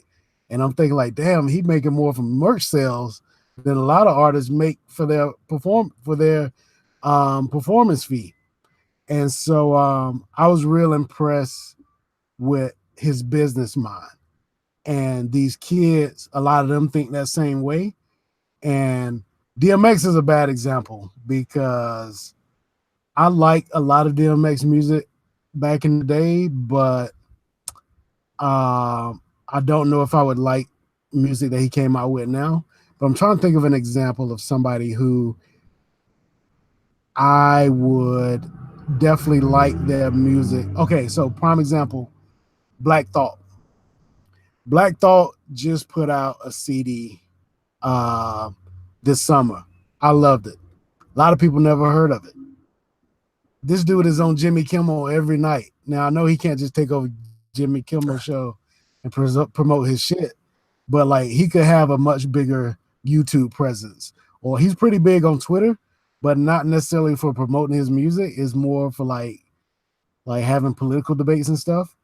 Um, but his CD, he's still one of the best rappers. Um, he has the ability, if he wanted to promote himself, but the fact that there's more people who know who what's the dude name again with that 6ix9ine. There's Oh more yeah. people who know there's more people who know who he is than Black Thought, I think, in terms of like when this guy drops an album, I'm sure like all his fans go crazy. Like, I don't know, like, did you know about the Black Thought album? No, I have no idea. Yeah, so I'm pretty sure you like Black Thought. And so if you And didn't I hear his don't, and I don't, album, yeah, and I don't like Takeshi or Takashi 69 at all. I don't like that yeah, dude. yeah, yeah. That's what Yeah. I was saying. Like osmosis, I know who this guy is. I'm not even trying to know who he is, but I just like heard about him because he's good at self promotion, and they're all like that. And so some of these old heads can learn that from these kids how to use internet marketing to kind of make yourself hot and not depend on the labels. And these young kids can learn how to fucking rhyme words from the old guys and maybe us can learn how to make a catchy song. Like you can rhyme words. Some of them are dope to me because I'm into that type of stuff. But I can see why other people say some of this shit is boring. So So like I don't know, man. you're wanting to get the two They need to sides to come. come together and collaborate. Like take I your want them to non, come together and improve each other. yeah, I like that's a beautiful, beautiful idea. Hey, the old guys are going to kind of look, we've paved the way for you to get here, and now let's kind of show you what we did wrong and kind of help you get your guys' music to be legit.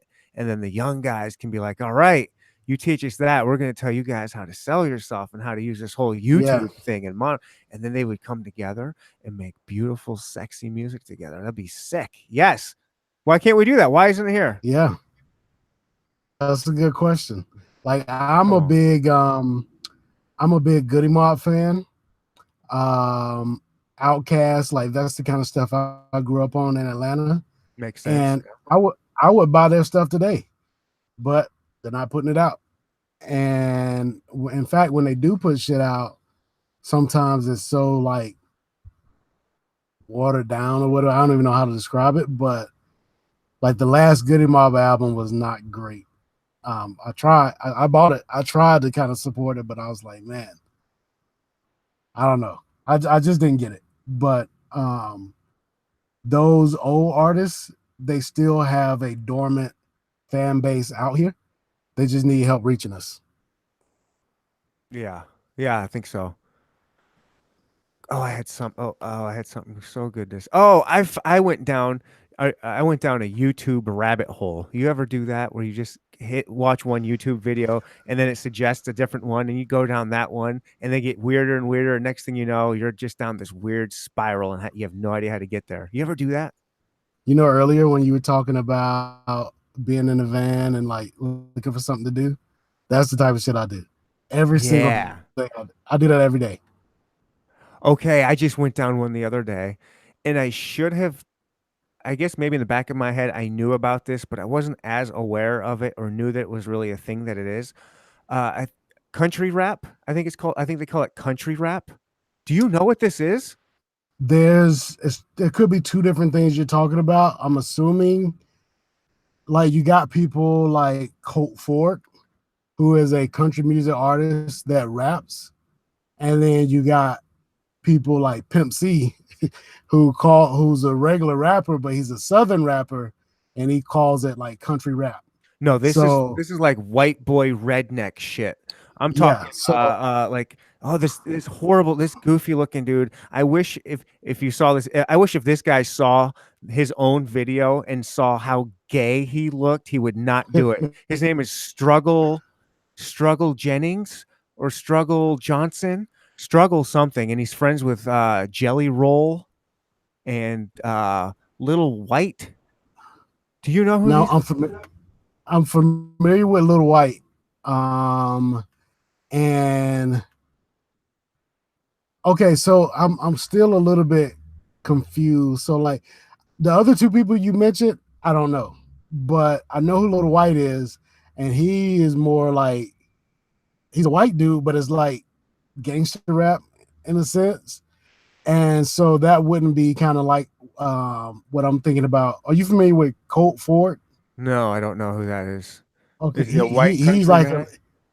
yeah, he's like a legit country singer who raps. Okay. So this is different. This sounds different from what you're talking about. Like these are all white guys, but some of them are like country guys that are using a little bit of rap, and it sounds like you're talking about rap guys who are using a little bit of country, No, these are like Bubba Sparks, if no, you no, no. remember him. I remember Bubba Sparks. No, this was just like they're just rednecks. They got the rebel flag flying around. They're drinking beer. They're just southern country rednecks, but they're doing rap and they're trying to look all tough. And it's just I didn't know it existed to this. It was really just when you want to go down a rabbit hole. I think his name was I remember because it's such a silly name. Struggle, like it's Uh, Struggle Jennings. Yeah, because I wouldn't be. he's I wouldn't be related to surprised. he's related to what? There's a country singer that's a Jennings dude. I don't know. People are yelling. Waylon, Yes, Wayland. He's Waylon Jennings. a brother or a son or some kind of relative of a Waylon Jennings, I think. And his name is That's Struggle. funny as hell. Struggle, and you got to check this out. I'm gonna It's check it out. ridiculous. I actually okay. See, I'm gonna check it out, and I'm gonna check it out with because I dig that kind of shit. Like if they're really doing it and they're taking it serious, They are. then I'm That's gonna the like it. thing. It is Yeah. so bad, Carlos. This stuff is so bad, and they're taking it so serious and acting like it's so good, and they have followers. And eh, I don't understand this. I don't understand it. I guess it's just they're giving people that are in like these tiny towns of like just big enough to have a Walmart, giving these people a voice or something. See that's what I'm saying. Like I grew up with a lot of people like that being from Georgia. And so that's why I kind of dig it if it's like Bubba Sparks. I really like Bubba Sparks in the way that he kind of uh portrayed his white country life in the same way that, Goody Mama Outcast portrayed my black country life. Hmm. Like I dug it. I dug it as long as it's being taken seriously. Some of it is going to be I'm gonna have a hard time understanding when they're talking about like lifestyle type stuff. Obviously, there's gonna be cultural differences. So I'm not talking about that part of it. That I understand there's gonna be difference. I mean in terms of is it just like simple rapping or are they really fucking spitting? If you really spitting, I almost don't care what you're talking about. And so that's what I'm looking forward to seeing. Um, like okay, so one example is a friend told me about there's a golfer, Bubba something. Oh, Bubba You, Watson? yeah, he raps. No. He's got like a little rap group, and it's funny because he's like a famous golfer rapping, and I think and silly with it. I think the group is called like the Golf Boys or something like that. Oh my gosh. So it's some silly shit, but you could tell they tried their best. So that's fine. But that's not something I'm gonna get excited about. No, nobody But is outside I've of those. seen Yeah. seen some people who aren't rappers that when they rap they take it serious, and that shit is exciting. Do you know Shia LaBeouf or something like? He's an Yeah, actor. yeah, he's that Transformers fella, Yeah, like he was rapping on Sway in the Morning, his radio show, right? and he was really good. So I respect that. It's like if you're good, I'm gonna get excited regardless of where you're from. And to me, that's what rap is about. It's kind of like poker in that way. It's like it doesn't matter how you got here, but if you're good when you get here, then you belong. And so I'm kind of looking forward to hearing this. But if it's some cat in the hat shit, I'm turning it off. I give every I give everybody 30 seconds. Every video, I give every video 30 seconds. Now, what I'm expecting to see is like some fucking trucks in the mud and shit, and girls with bellies. You know, Ah, that's you hilarious. know, That's so true. Girl, you know. yeah, nasty y- looking country girls with bellies and crooked teeth. Yeah, that's what I'm kind of expecting to see. And if I see that with some bars, then cool. But if it's just that and some cat in the hat shit, then I'm turning it off. Yeah. So, but like Colt Ford, he was like I heard some of his stuff wasn't that bad. I mean, it was rough because he's not a young dude. He's like an older country guy, but he's like known. He's not known as a rapper in the rap world, but it's not like a country. He's not like Bubba Watson doing like one or two rap songs. I think like everyone in his CD was like majority rap, and he's a country guy. So I think that's pretty cool. Like it's clear that he's taking it serious. He's not like what's that one guy? I shouldn't even say this because I don't watch wrestling to know enough to know if he's taking it serious. But there's some rapper, some wrestler that's known as a rapper. John Cena. He's not Like known John as Cena, that guy's not known as a rapper. Is he? he was known as a rapper. Yeah, Where? In what not circles? not What kind of not again, not in the rap world. He was a Okay. wrestler. He was a wrestler that rapped, and so Oh, come I on. was gonna say he's not really taking it serious, dude. Macho Man put out a rap album. Macho Man put Macho out a Man, rap album? When? Macho. I played on the air. So this must have been my radio show was from 2010. Are you kidding No, me? He did it in the no. 2000s? Yeah. So my radio show went from 2001 because it was right after 9/11. For we went for about 10 years, and I played his record on the air. Like a lot of, I mean, I laughed the whole way through it because it's fucking Macho Man. But I'm writing this down right now so I don't it, forget. I am looking up Macho yeah, Man rap. I've got to it check this it out. was, dude, it wasn't as bad as you would expect it to be. Like he was dead ass serious. I think it That would be shit. good. He was an entertainer. He had a good voice. I bet if he could tame that voice into a lyrical voice, I bet it'd be pretty interesting. Yeah, that shit was funny as hell, man. But yeah, I gave him some airplay. Gave Macho Man a little love. You know, and but John Cena was probably more. I mean, his his whole thing was he was like the rap guy. He was like the rapping wrestler or something. I had no So idea. yeah, there's a lot of people that rap that you don't even think about their rap, man. Sometimes I think about Beyonce. Like Beyonce singing, she sings in a way that she's rapping sometimes. And so she doesn't consider herself a rapper, but there's there's not that much difference between what she does and what Drake does. So if Drake can be a rapper, then fuck it. Why not Beyonce too? Yeah, he is a sing-songy rapper Yeah, guy. yeah. There's a lot of rappers that people that we don't think of as rappers, or people that rap in their spare time. And I think that's cool. That is really cool. I mean, I guess if it's good. I mean, there are people I would like to see if they said they were rappers, I would definitely be interested in checking out. Yeah. And the ones that'll surprise you are the ones that you don't expect. Like, did you ever know this TV show Everybody Hates Chris? Oh That was yeah. supposed to be like the kid who played Chris Rock. Yeah. He raps. Yeah. Fuck. I thought it was a joke when Donald Glover started rapping. Oh Now he's man, and like then one you of the find out biggest. he's like good. You're like, yeah, he's Yeah, he's legit. like one of the biggest stars in rap. Like I respect those type of people more than like fucking Post Malone. So I it's don't like like, that guy. I don't like him at all. yeah. The first time I heard him, I saw his video and I thought it was an SNL skit. That's how bad it was. And I was like, I thought that was their impression of a dude who's not cool trying to rap. I thought the same And then thing. Yeah. and then I heard on the radio, I was like, people really like this shit. And it blew my somebody sent it to me. In fact, on my Twitch stream. So I was twitching and somebody sent me this link and said, Have you heard of Post Malone? Check this out. because people used to always send me links and they wanted me to play it on my stream. And I said, I'm not playing no whack shit on my stream. So I'll check it out later. And if I like it, I'll play it tomorrow. And so I checked this out and I responded to the guy like, you joking, right? Like, you got to be kidding. When he sent me that, the video had maybe like 20 or 30,000 views. And like a week later, that shit had like 10 million views.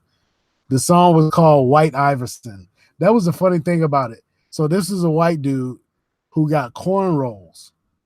And he looked at himself in the mirror with his cornrows and said, I look like Allen Iverson. I'm like a white Iverson. And he made a song out of that. And I was like, that's the dumbest shit I ever seen. And the video was just so like spoofy, but it was serious. And now He he's was like serious, now he's like a fucking megastar. right? And so I'm thinking like, man, I'm too old for this shit. I'm too old for this shit. And he wasn't rapping, he was singing. And so, but now I think he's got songs with Justin Bieber and all this. Like, you know what, man? It's like he has songs with Matt Miller. So he is a legit star now. But hey, man, whatever floats your boat. Yeah, if you like it, you like it. It's not for me. I'm not a big fan of him, but Er, I don't I, have to be. yeah, I used to say my only problem with it is when they call it rap. It's like there should be like subgenres in rap to kind of separate what I expect to hear from what I end up hearing. Like, I don't mind these people who sing. Like, I don't have a problem with fucking who um Ed Sheeran. I don't have a problem with him. But if he called himself a rapper, I would have a Then you would problem have with a it. problem with him for sure. Right. So that's my problem with Post Malone. Post Malone is that he calls himself a rapper. If he just said, "Hey, I'm a singer," then that was fine. Like, in fact, that was the one thing I used to respect about Young Jeezy. Like, he actually put out rap songs, but he used to say, "I'm not a rapper." He basically said, "I'm a hustler that's using rap to make money."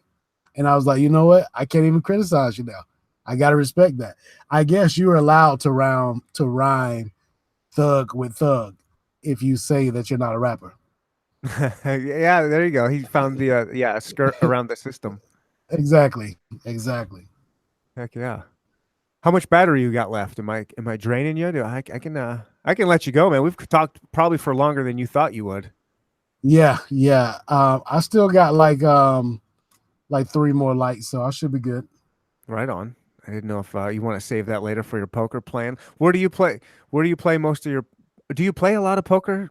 Are you still playing a lot online, I like online, or like how do you choose to play these days? I play online pretty much every night, but I'm only playing maybe 5, 6 tournaments total on a given weeknight, and then I'll probably play like 15 on Sundays. So I'm probably if I'm getting in somewhere between like probably around 50 tournaments a week. If that, so I'll say between 40 and 50 tournaments. Mainly play on Bovada How come? Why do you choose Bovada and what like just stick there? because everybody on that site sucks, and I like money, and I don't understand people who want to challenge themselves against the better players, or people who get they get a kick out of playing live versus like when a pro sits at their table that they're all excited about that. No, that would be cool if we were playing for something other than money. But if we're playing for money, the last person I want to see at my table is Phil fucking Ivy. Yeah. Any other time it would be cool to see him, but not when he's trying to take my money. If you're gonna try to take my money, I want to play against the worst people I can possibly find. And for me, that's been on Bovada. I was kind of wondering more of like a diversity standpoint, like putting some of your funds on this site and this one, because I don't know. I didn't know if there was enough tournaments to go around on just one site. Um, there is when 5 or 6 tournaments a night. Like, Yeah. I usually start around 5, and go to like maybe 10. The last one I play usually is that thousandaire maker, and if I cash that, it usually goes to like midnight or 1 Pacific time. So I'm not. I play at most 4 tables, 4 to 6 tables at once. So I don't need a whole lot of volume, and I don't keep a lot of money online. I just like deposit and withdraw as needed. So yeah, I don't have any problem with the amount of volume I'm able to get in. Okay, that's yeah. I had no idea. Well, that's cool. Yeah, I've always heard that. I've heard for years that Bovada is just a weaker player pool. But everybody. I don't know if it's a streaming thing. Maybe it's just that's what I see. But I just see so many people on the that America's Card Room. Yeah, and I played on it when it was soft, but it's gotten tougher. And as I move up, I've only been playing like $50 tournaments and 109s for probably like a year and a half. And at that buy-in level, the tournaments on Bovada is just way softer than ACR. Now, if you're playing like $10 tournaments and maybe even $20 tournaments, then ACR is probably on a similar level. But European players can't play on Bovada. So you could be on ACR and it's 109. In fact, I saw this the other day in a $55 tournament with KB, and fucking Mormon was at his table. Oh wow. Mormon's not going to be at your table at a Uh-huh. $55 tournament on Bovada. Can't get to it from wherever he's playing at. And so these stars regs started to kind of invade ACR and just made the high stakes tournaments a lot tougher. And I don't see why people will want to play on that. I know why they want to do it, because there's like big guarantees. There's a lot of big guarantees, and people want to play for like 5 figure scores and 6 figure scores with $1 million tournament. And I'm thinking like, I don't really need a 5 figure score. Like I don't want to have to get super lucky and fire off like 10 bullets to try to win a 5 figure score that may never come in like massive fields when I can consistently get 4 figure scores in small fields against people who aren't trying without having to fire multiple bullets. So I don't know. It doesn't make sense to me why anybody would play the majority of their volume on ACR and run a lot of tables, or unless they um are like some crusher that is not worried about Mormon being at the table. Like I understand why Mormon plays on ACR. Right. I just Yeah. don't. Yeah. I just don't understand why people at my level choose to play against him. Yeah. That's a good point. I guess it's probably an ego thing. Yep, it's an ego. It's the same reason people play WSOP events, or it's the same reason people play W Coop. It's almost like W Coop is going on right now, which is all the best poker players in the world go and travel in order to play against each other. Like, why? If you're the best player in the world, why do you want to play against the other good players? Because if I'm the number one player in the world and I'm playing against the second player in the world, then we're basically just paying rake. Like, who's getting exploited here?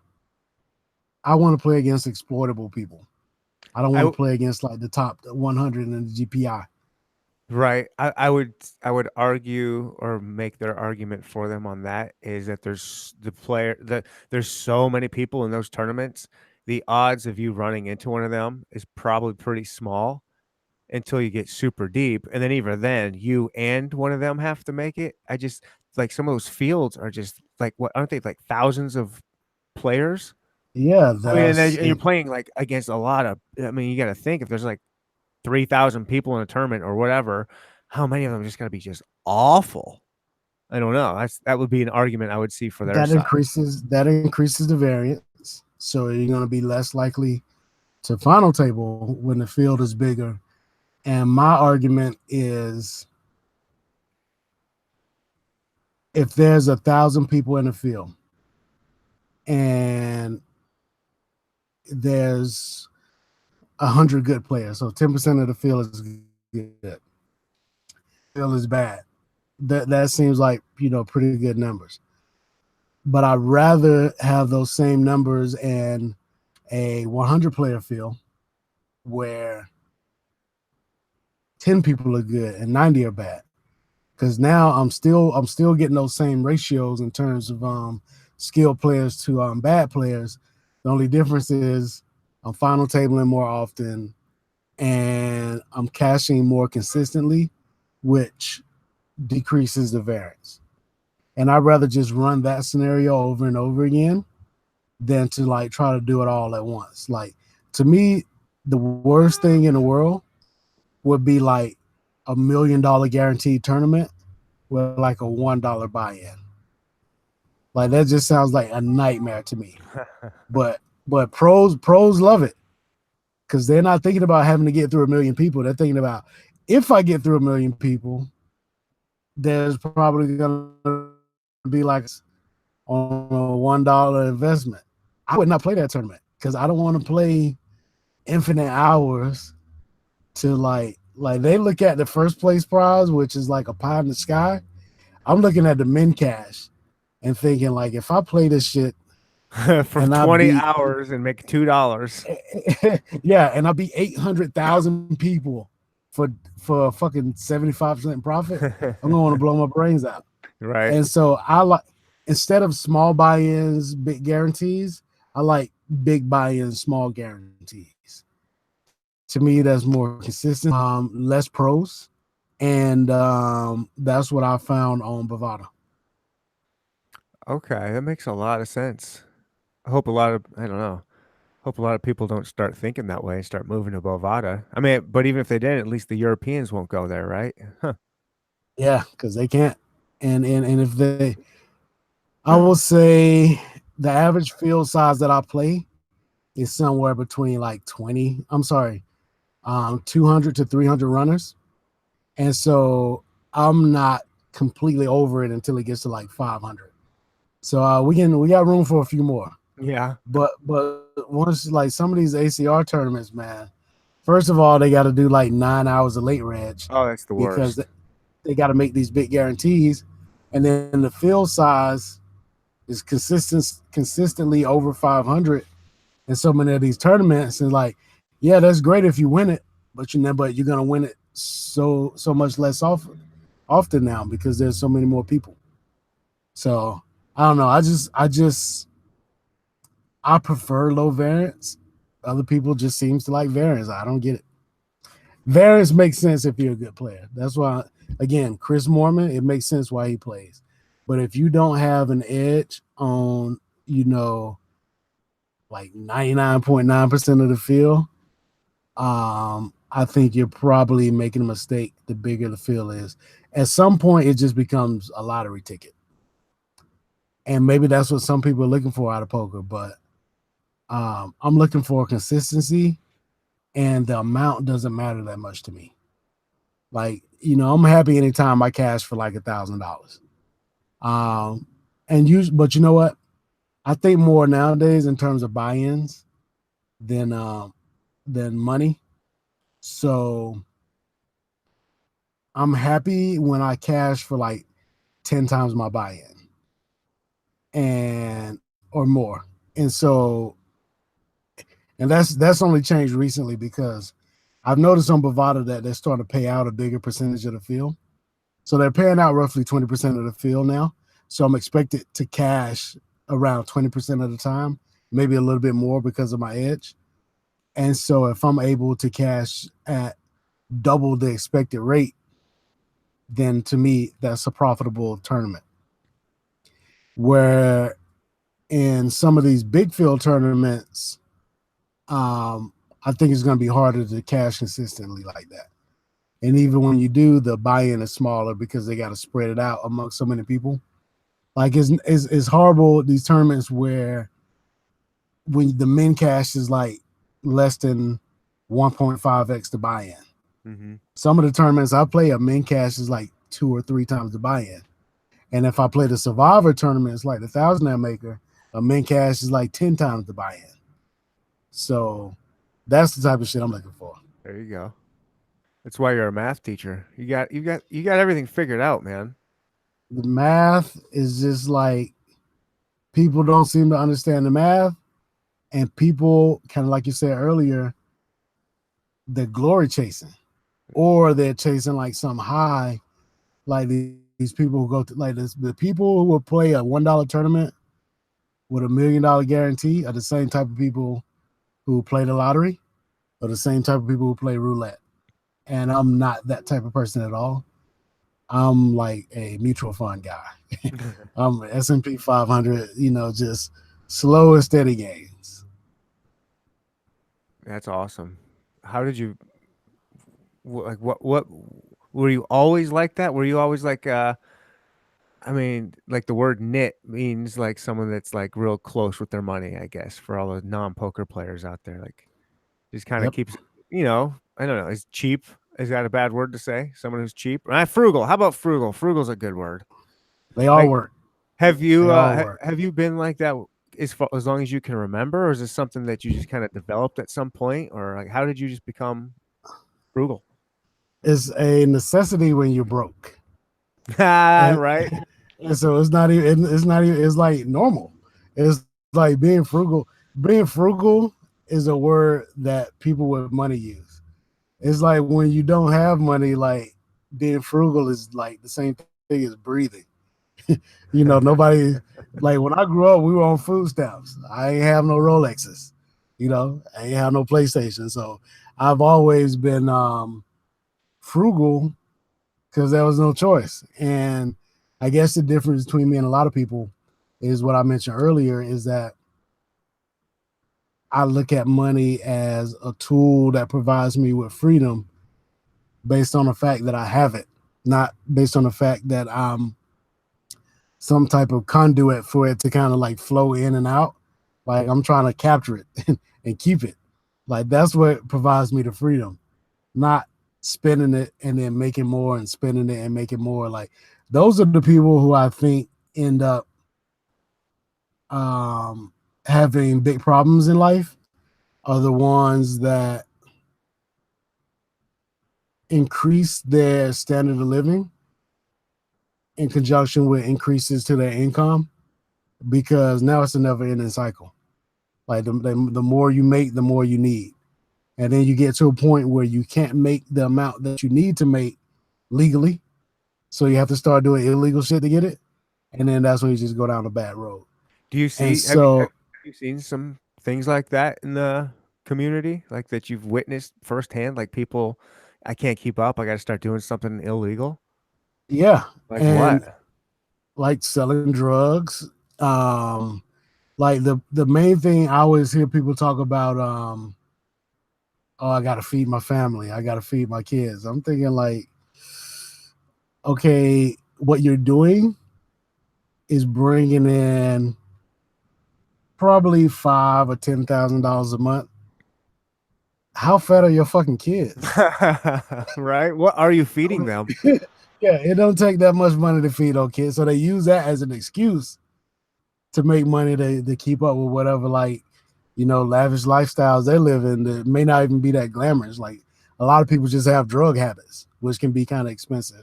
And then now they're sitting around looking like crackheads or cokeheads or weed heads. And it's like the money's coming in and it's going right out for that, alcohol, all this shit. And um there's never, it's like they say, it's not what you make, it's what you keep. And most of these people who make the most just never keep any of it. And so I don't know, man. I'm thinking if you're gonna live that way, at least be happy. Like there's so many, like we see celebrities um that are making millions that are unhappy, or they're making millions and they're broke. Yeah. Um and so I'm thinking like, man, I don't want to fall in that trap. And I guess like growing up poor kind of made me comfortable living this way, and then having the foresight to kind of look at other people's mistakes and learn from them without having to make them myself kind of makes me um willing to live this way. So I'm able to because of the way I grew up, and I'm willing to because of what I understand about math. And so I guess that would be my answer to the question. Do you have an end goal? And I'm not even going to say an end goal. How do you have like do you think and down 10 years down the road, do you look that far ahead and have a plan like here's what I'd like to be doing 10 years from now? Like Yes. In fact, um, I had a tweet that I revisited recently where when I first started with poker, and I started like I quit my job in 2012 and moved out west. Nah, but even before I moved, let's say 2012 is when I really started taking poker serious, like full time. And at that time, people asked me those same type of questions. They're like, "Okay, what's your 5 year plan?" That was the thing back then. I don't know if people still talk like that, but it's like everybody need a 5 year plan. And I'm thinking in 5 years, I want to be happy. So my plan for the future is happiness. And I was broke 5 years ago, and I'm still broke now, but I'm still happy. So in my mind, mission accomplished. And my 10 year plan is to be happy.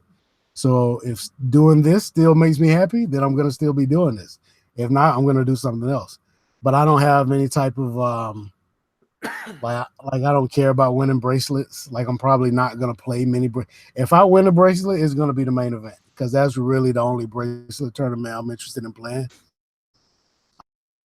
W Cooper Scoop and none of that shit. Um, Not even like circuit rings, like none of those type of trinkets. Um, like those are not goals. I mean, obviously, if I win something, I'm not gonna like give it back, but um, I would be okay if I didn't win them. In fact, like I said, this is somebody the other day. I almost rather get second in the main event than first because you kind of give up something when you are the main event champion. You give up um, some of your anonymity. You give up some of your personal freedom. yeah. So I want the money, but I don't necessarily want bracelets. I don't necessarily want to be like fucking um, Doyle or Phil Hellmuth or somewhere in the hall where he can't get to the bathroom to go pee because everybody wants an autograph. Like I don't ever want to get to that level because that's when you go Kanye crazy. So I just want the money, but I don't have any goals of being like the best poker player in the world or the most bracelets or anything like that. And you don't need to be. It's just like I just need to be better than most people, and you're living your life, and it's making you happy. Like I said, you figured it That's out, what man. You figured it out. You there's a cheat code, and you found it and punched it in. all my coaching, mediocre poker coaching, because everybody seems to be deluded about their skills. And what I figured out is exactly what you just said. I don't even have to be good at the game to beat the people I'm playing against. Like mediocre, I'm probably one of the top regs on Bovada, and I'm not even good like that. And so, as long as I can find people worse than me that'll whittle and play me for decent amounts of money, then I almost prefer to play mediocre poker because that way I'm I have a big edge on my competition as opposed to like two world class heads up guys playing against each other for like minute edges, and just only person getting rich is like whoever's raking the game. Right. And so like nah, I want to play against people who I have big, clearly identifiable edges against. Yeah. Say, man, you're doing the right thing. Do you do a lot of podcasts? Like I said, I found you on that one years ago. Do you?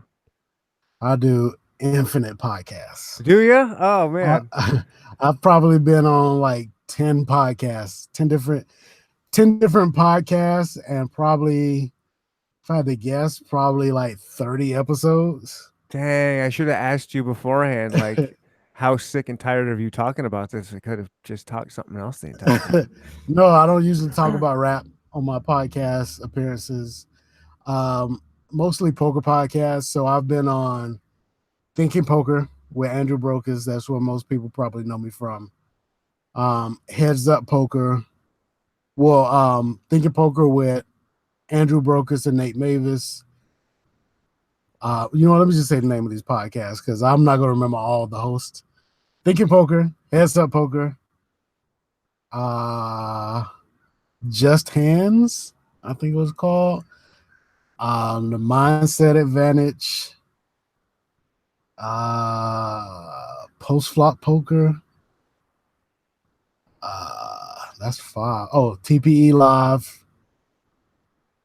That's 6. There's probably some more I'm forgetting, yeah. but I've been on a lot of different podcast episodes. But I enjoy talking about two things: poker and hip hop. Nice. So yeah.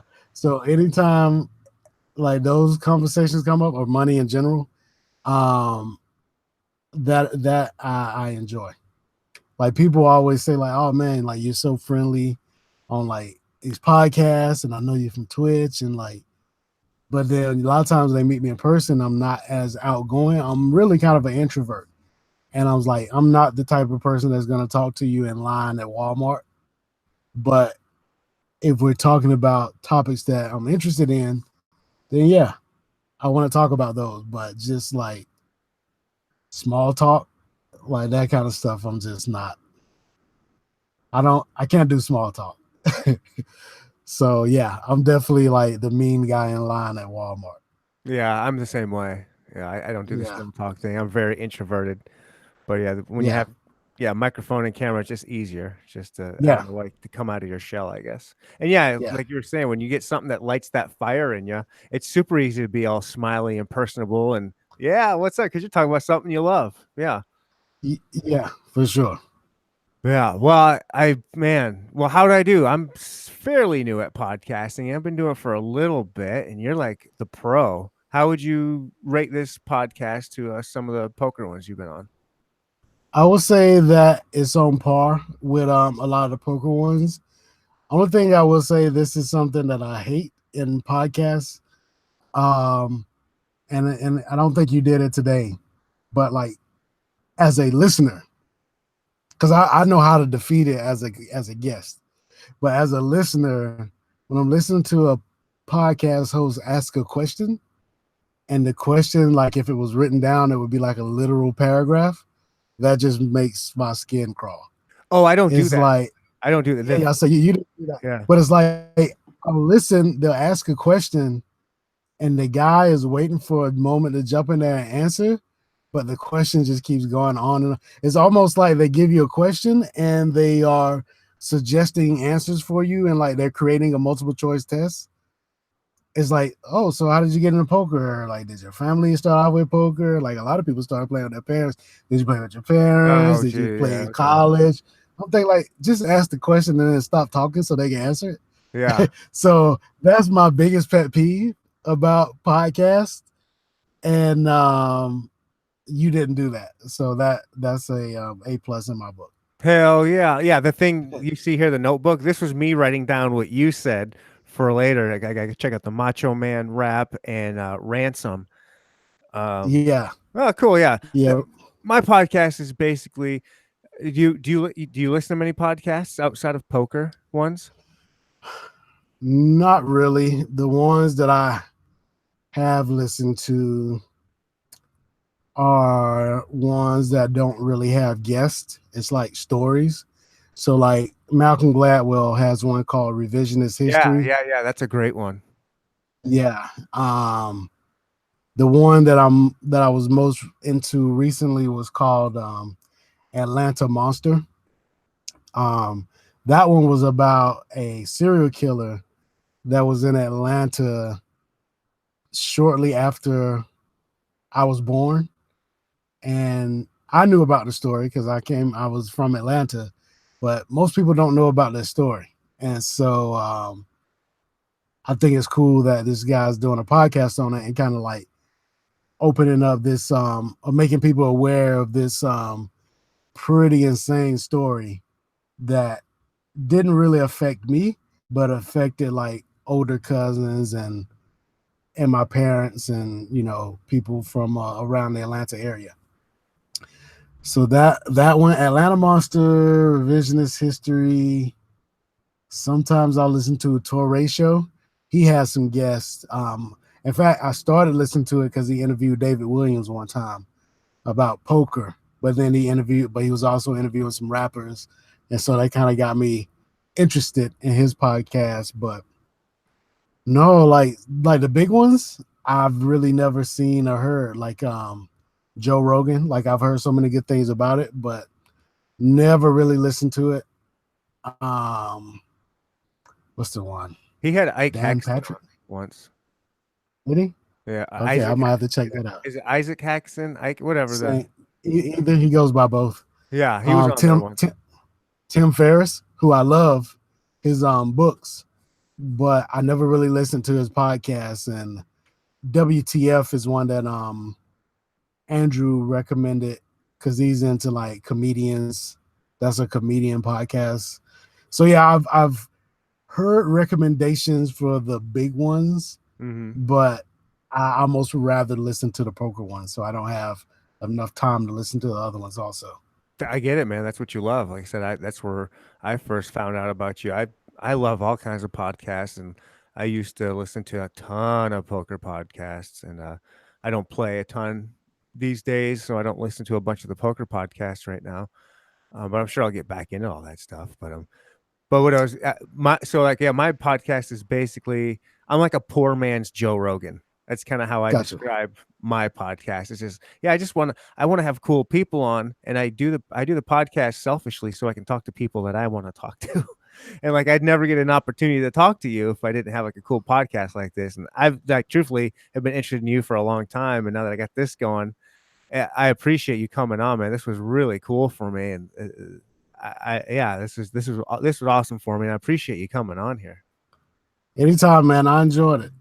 I enjoyed it. Yeah, Like, yeah. That's like I said. It's not poker. It's just hanging out, talking. Like I would definitely do this again sometime if you wanted to. We can get more hip hop involved too. Like I definitely figured more some hip people. hop. Yeah, I didn't know if you. I should have asked you. I meant to ask you beforehand if you were like sick of talking about the van lifestyle because you probably talk about that a lot. Yeah. I do, but I'm not really sick of it because that's like my calling card in poker, which is pretty funny because Andrew and I went out in Vegas this summer to watch the finals at one of his friends that a couple of guys that he knows from playing poker had a house in Vegas and they were going to watch the finals. And so we went over and it was kind of like a little bit of a party. And Andrew's introducing me to these guys and they're like, oh, what's up? What's up? Just like, normal meeting people. And then in the course of conversation, the van comes up. And Of they're like, course. oh, you the van? You the van guy? Is the van here? Then they started rushing to the door. They wanted to go see the van. I'm thinking this fucking van is way more popular than I am. And so like they were all just like normal until they knew I was the van guy. And then they got excited and wanted to go meet the fucking Nit Mobile. So I don't know. I think that's pretty funny. But no, I don't get tired of talking about it. Like I said, it's the best decision I ever made. And the more seeds I'll put in the minds of other people, and then maybe they'll do something similar. And I think that would be good if more people consider this an option. Funny. I'm kind of in the market for a van myself. I'm a bow hunter, and Mm-hmm. I have a pickup truck, and it doesn't hold. You would think it would hold just everything I need. It doesn't hold everything I need, and I think a van would. And then I could also sleep in it. And so I'm wanting to trade my truck for a van. And you said yours was like around 2 grand, is what you Yeah, spent. And yeah. it drives like it's like how many miles did it have on when you bought it, Well, or how many does it have now? usually when I buy vehicles, they're gonna have a little bit over 100,000 miles on it, and so that's why I get them so cheap. And I also look for like cosmetic damage because that means nothing to me, Right. but it saves me money. So if I can find something with a dented up hood, I'm definitely interested in it. Um, but mechanically, they've been fine. Like um, I drive back and forth across the country like nonstop. Like probably 2 or 3 times a year I drive from Vegas to Atlanta. And this is in like 10-year-old vans with 100,000 miles on it.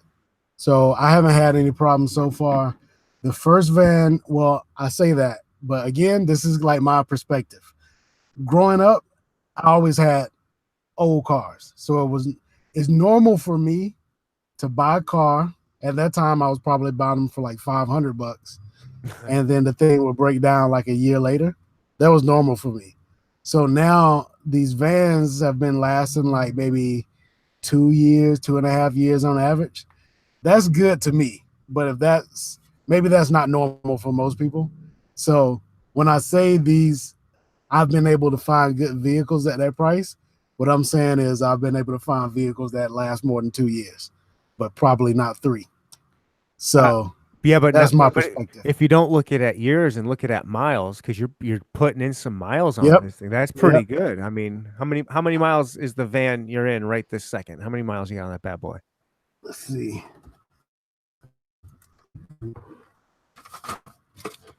Oh, got my Oh, if I key. have to make you do stuff, I'm not gonna Yeah, make. yeah. I don't Never see my mind. key. What the Oh, hell is don't my key? don't worry. I need to find my damn key though. I Why is my mean, key not in this? But yeah, anyway, well, yeah. Why is it in um, the ignition? What do you do you with know it? what? You know what? I can look on this thing. So my next oil change needs to be at 128. Oh, that's it. So that means I got a change probably at 125.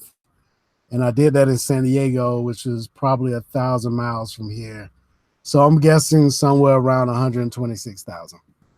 Oh, And that's when I bought this van, like this time last year, it had like 100,000 on it. So I put 25,000 miles on this van in the year that I've had it. And I actually didn't even drive as much this year as I normally do. I'm usually looking at between 30, 30 to 35, maybe even like 40,000 miles a year. So yeah, 2 years of that will kill an older van. But so far, so good on this one. The nice. other one actually still worked, but I can tell it was in the process of dying. And so once it got bad, I decided I don't want to try to drive that one across the country. And so that's why I bought this one so I can get home for Thanksgiving last year, which I'll be doing again in a couple of months. What did you do with your old one? Did you trade it in or sell it or give it away? Um, we'll say I gave it away. Uh, what happened is that it's kind of a gray area, but in my mind, it got stolen from me. So you know what? This is helping me with the timeline now because this was a year ago, and I had just moved out with Alex. So yeah, so Alex and I guess it was around September last year. So when I left, when Alex moved to New Jersey, and I moved out of the house, and I went to that cheap hotel outside of Vegas. Um, I had my old van, which was dying, and I just bought this one so I can drive across the country. But when it was time to drive across the country, I couldn't just leave that old van at the hotel until I got back 2, 3 months later. So I was just gonna sell it to the junkyard and get like $300 for it. Um, which is what they will sell you just for like crushing it and using the metal. But the lady who worked at the front desk in the hotel asked me if she could buy it. And I was like, yeah, I'll sell it to you. But I told her it's in bad shape and I wouldn't try to drive it too far. But if you're just getting around town, back and forth to work, it's fine. And I'll sell it to you for $300, the same price I was going to give it to the junkyard for. But she couldn't afford the $300. And so what I said was, I'll tell you what, you keep the van because I can't leave it parked here for 2 months.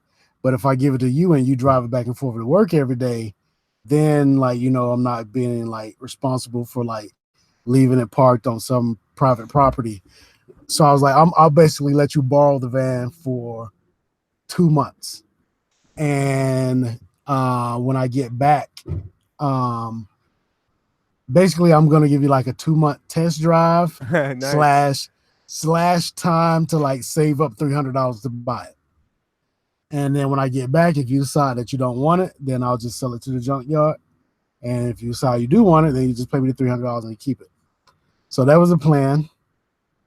When I got back, well, actually, like about a month into it, she called me and told me that she got pulled over and that the van was impounded because it was not her van. But after that, I never heard from her again. So she never told me where it was impounded. And when I went back to the hotel, she didn't work there anymore. And in fact, her husband was on dialysis or something. And she was telling me that she was like, I met her husband and I met her son, and she wanted to drive to North Carolina. I'm sorry, North California from the Vegas area. And I told her, I wouldn't try to drive this van that far. Like, I don't know if it will make it that far. So I told her, don't do that. I can't be responsible for that. And once she told me it got impounded, and then I lost contact with her, and she never told me where it got impounded or how I can get it back. In my mind, I assume she just drove it she just drove the van to North California and stopped responding to my calls and messages. But the last message I got from her said it was impounded. So I was kind of stuck between a rock and a hard place, because if it was impounded and it was sitting in impound for like a month, then the price to get it out is going to be more expensive than what it is worth anyway. I'm not going to pay shit. It's probably like $600 now. I'm not going to pay $600 to get a van out of impound just so I can sell it to the junkyard for $300. So if it is in the impound, if I wanted to, I could call around to all the police departments in the area and find out where it is, and then they may force me to get it out. So either the original Nit Mobile is in some impound somewhere, or it's in North California, because this lady stole it and lied, or she stole it and lied and it's somewhere in Southern California because it blew up along the way because it wouldn't make it that far. Like I told her it was going to be like Breaking Bad when they got stranded in the desert. Right. I was like, yeah, that's what it's going to be like if you try to drive this van that far. But I don't know. In my mind, it was stolen. But it could just be in an impound somewhere. I don't know. It got stolen. Yeah. It's stolen. Yeah. To me, it's like, if you're not going to, so you tell me my van gets impounded, and I ask you, okay, so where is it? Do you have any paperwork on this? Like, they just impound my van and they don't get in touch with me. Like, that's kind of weird. And then she just stopped responding after that. So yeah. In my mind, I gave it to her. Like, at the end of the day, I'm thinking like, okay, so she stole a $300 van from me. She needed it more than I did, apparently. So I'm not even mad about it. I didn't call the police or anything. I was like, you know what? In a way, she kind of did me a favor, because now I don't have to worry about, juggling two vehicles. So it is what it is. Yeah. $300 could have been a lot worse. I mean, that's not that big of a deal, all in all. You were helping someone out. I like it. Yeah. In my mind, it was like, it's a slash between getting a van stolen from me and giving somebody a van. You were And helping her out. I mean, you were being I, I, super w- nice, you know? I was helping her out. Yeah, yeah. So it's like I was nice enough to let somebody borrow a van for 2 months and then they decided to steal it, which I'm okay with that too. Who cares? Yeah, At the she at was the probably end of like, the day, yeah, I got this thing. I'm just gonna keep it. It's mine now. yeah, yeah. At the end of the day, I still get to do what the hell I want to do in my life, and so it's hard for me to be mad about anything when I get to play poker every single day. Damn, bro, what a way that's the way to end. That's the way we need to go out. No matter what happens to you, if you're living the life you want to live, that's what's most important. Yeah, and my message to everybody is to experiment and find out how little, like, what's the least amount of things, money, space, whatever.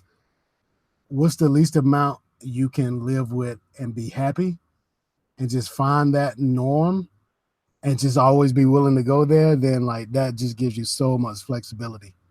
It's like I think we're going the wrong direction. Everybody's trying to figure out how to get more and more and more. It's like figure out how to get less, less, less, and be happy. And then at that point, you're invincible. Like I'm fucking recession proof. I think you're right. I think the more you have, the less you can do. Yeah, it's like uh, ball and chain, Yeah. ball and chain. Yeah, because I wasn't happy, man. I was living the American dream. I had this middle class job. I had this 4 bedroom, 2.5 bath house. I had everything I was supposed to want, and it didn't make me happy. And I tell people I didn't become. Oh, and I had a girlfriend at the time, and we broke up. And so She wasn't I about tell that van life.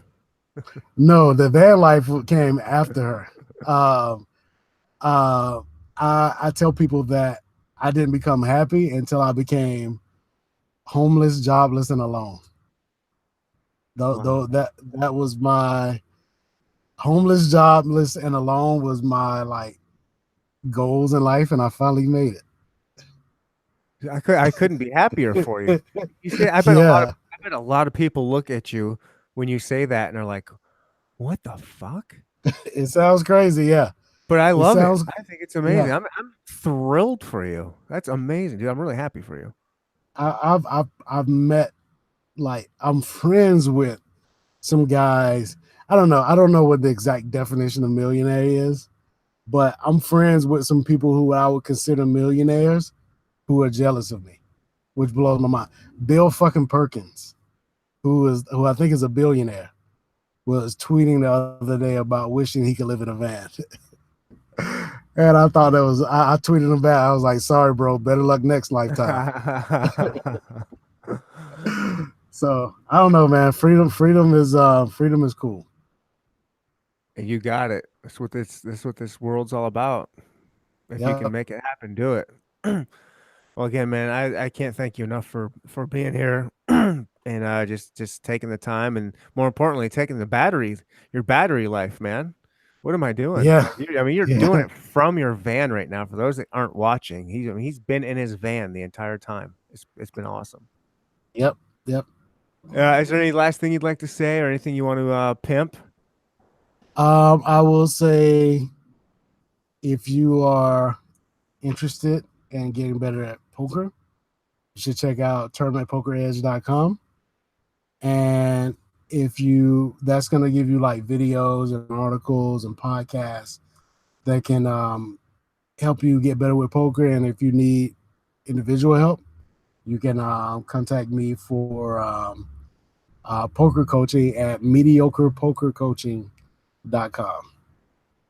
That's a great one more time. Mediocrepokercoaching.com.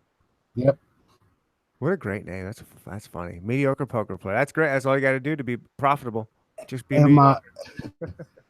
my tagline is damn, did I forget it? You can't forget your tagline, man. Yeah, this is actually probably way too long to be a tagline, but it's something to the effect of teach a man to give a man a fish, feed him for a day. Teach a man to fish, feed him for a lifetime, unless he tries to swim with sharks. Very So nice, nice little addition to that. Nice. yeah, so I can teach you how to fish, meaning beat bad players. But if you take this shit that I tell you and try to play against good players, they will eat your ass alive. So don't try to play against sharks. Beat up on fish all day like I did. That's right. Play. Go fishing in the small pond. Don't go fishing in the ocean. Exactly. I don't know. Exactly. Maybe there's something there. Again, man. Thanks again. I will have this. I'll let you know when I get this posted. And good luck to you at the poker tables and on your gas mileage. Okay. Thank you, man. Bye. Okay. Peace.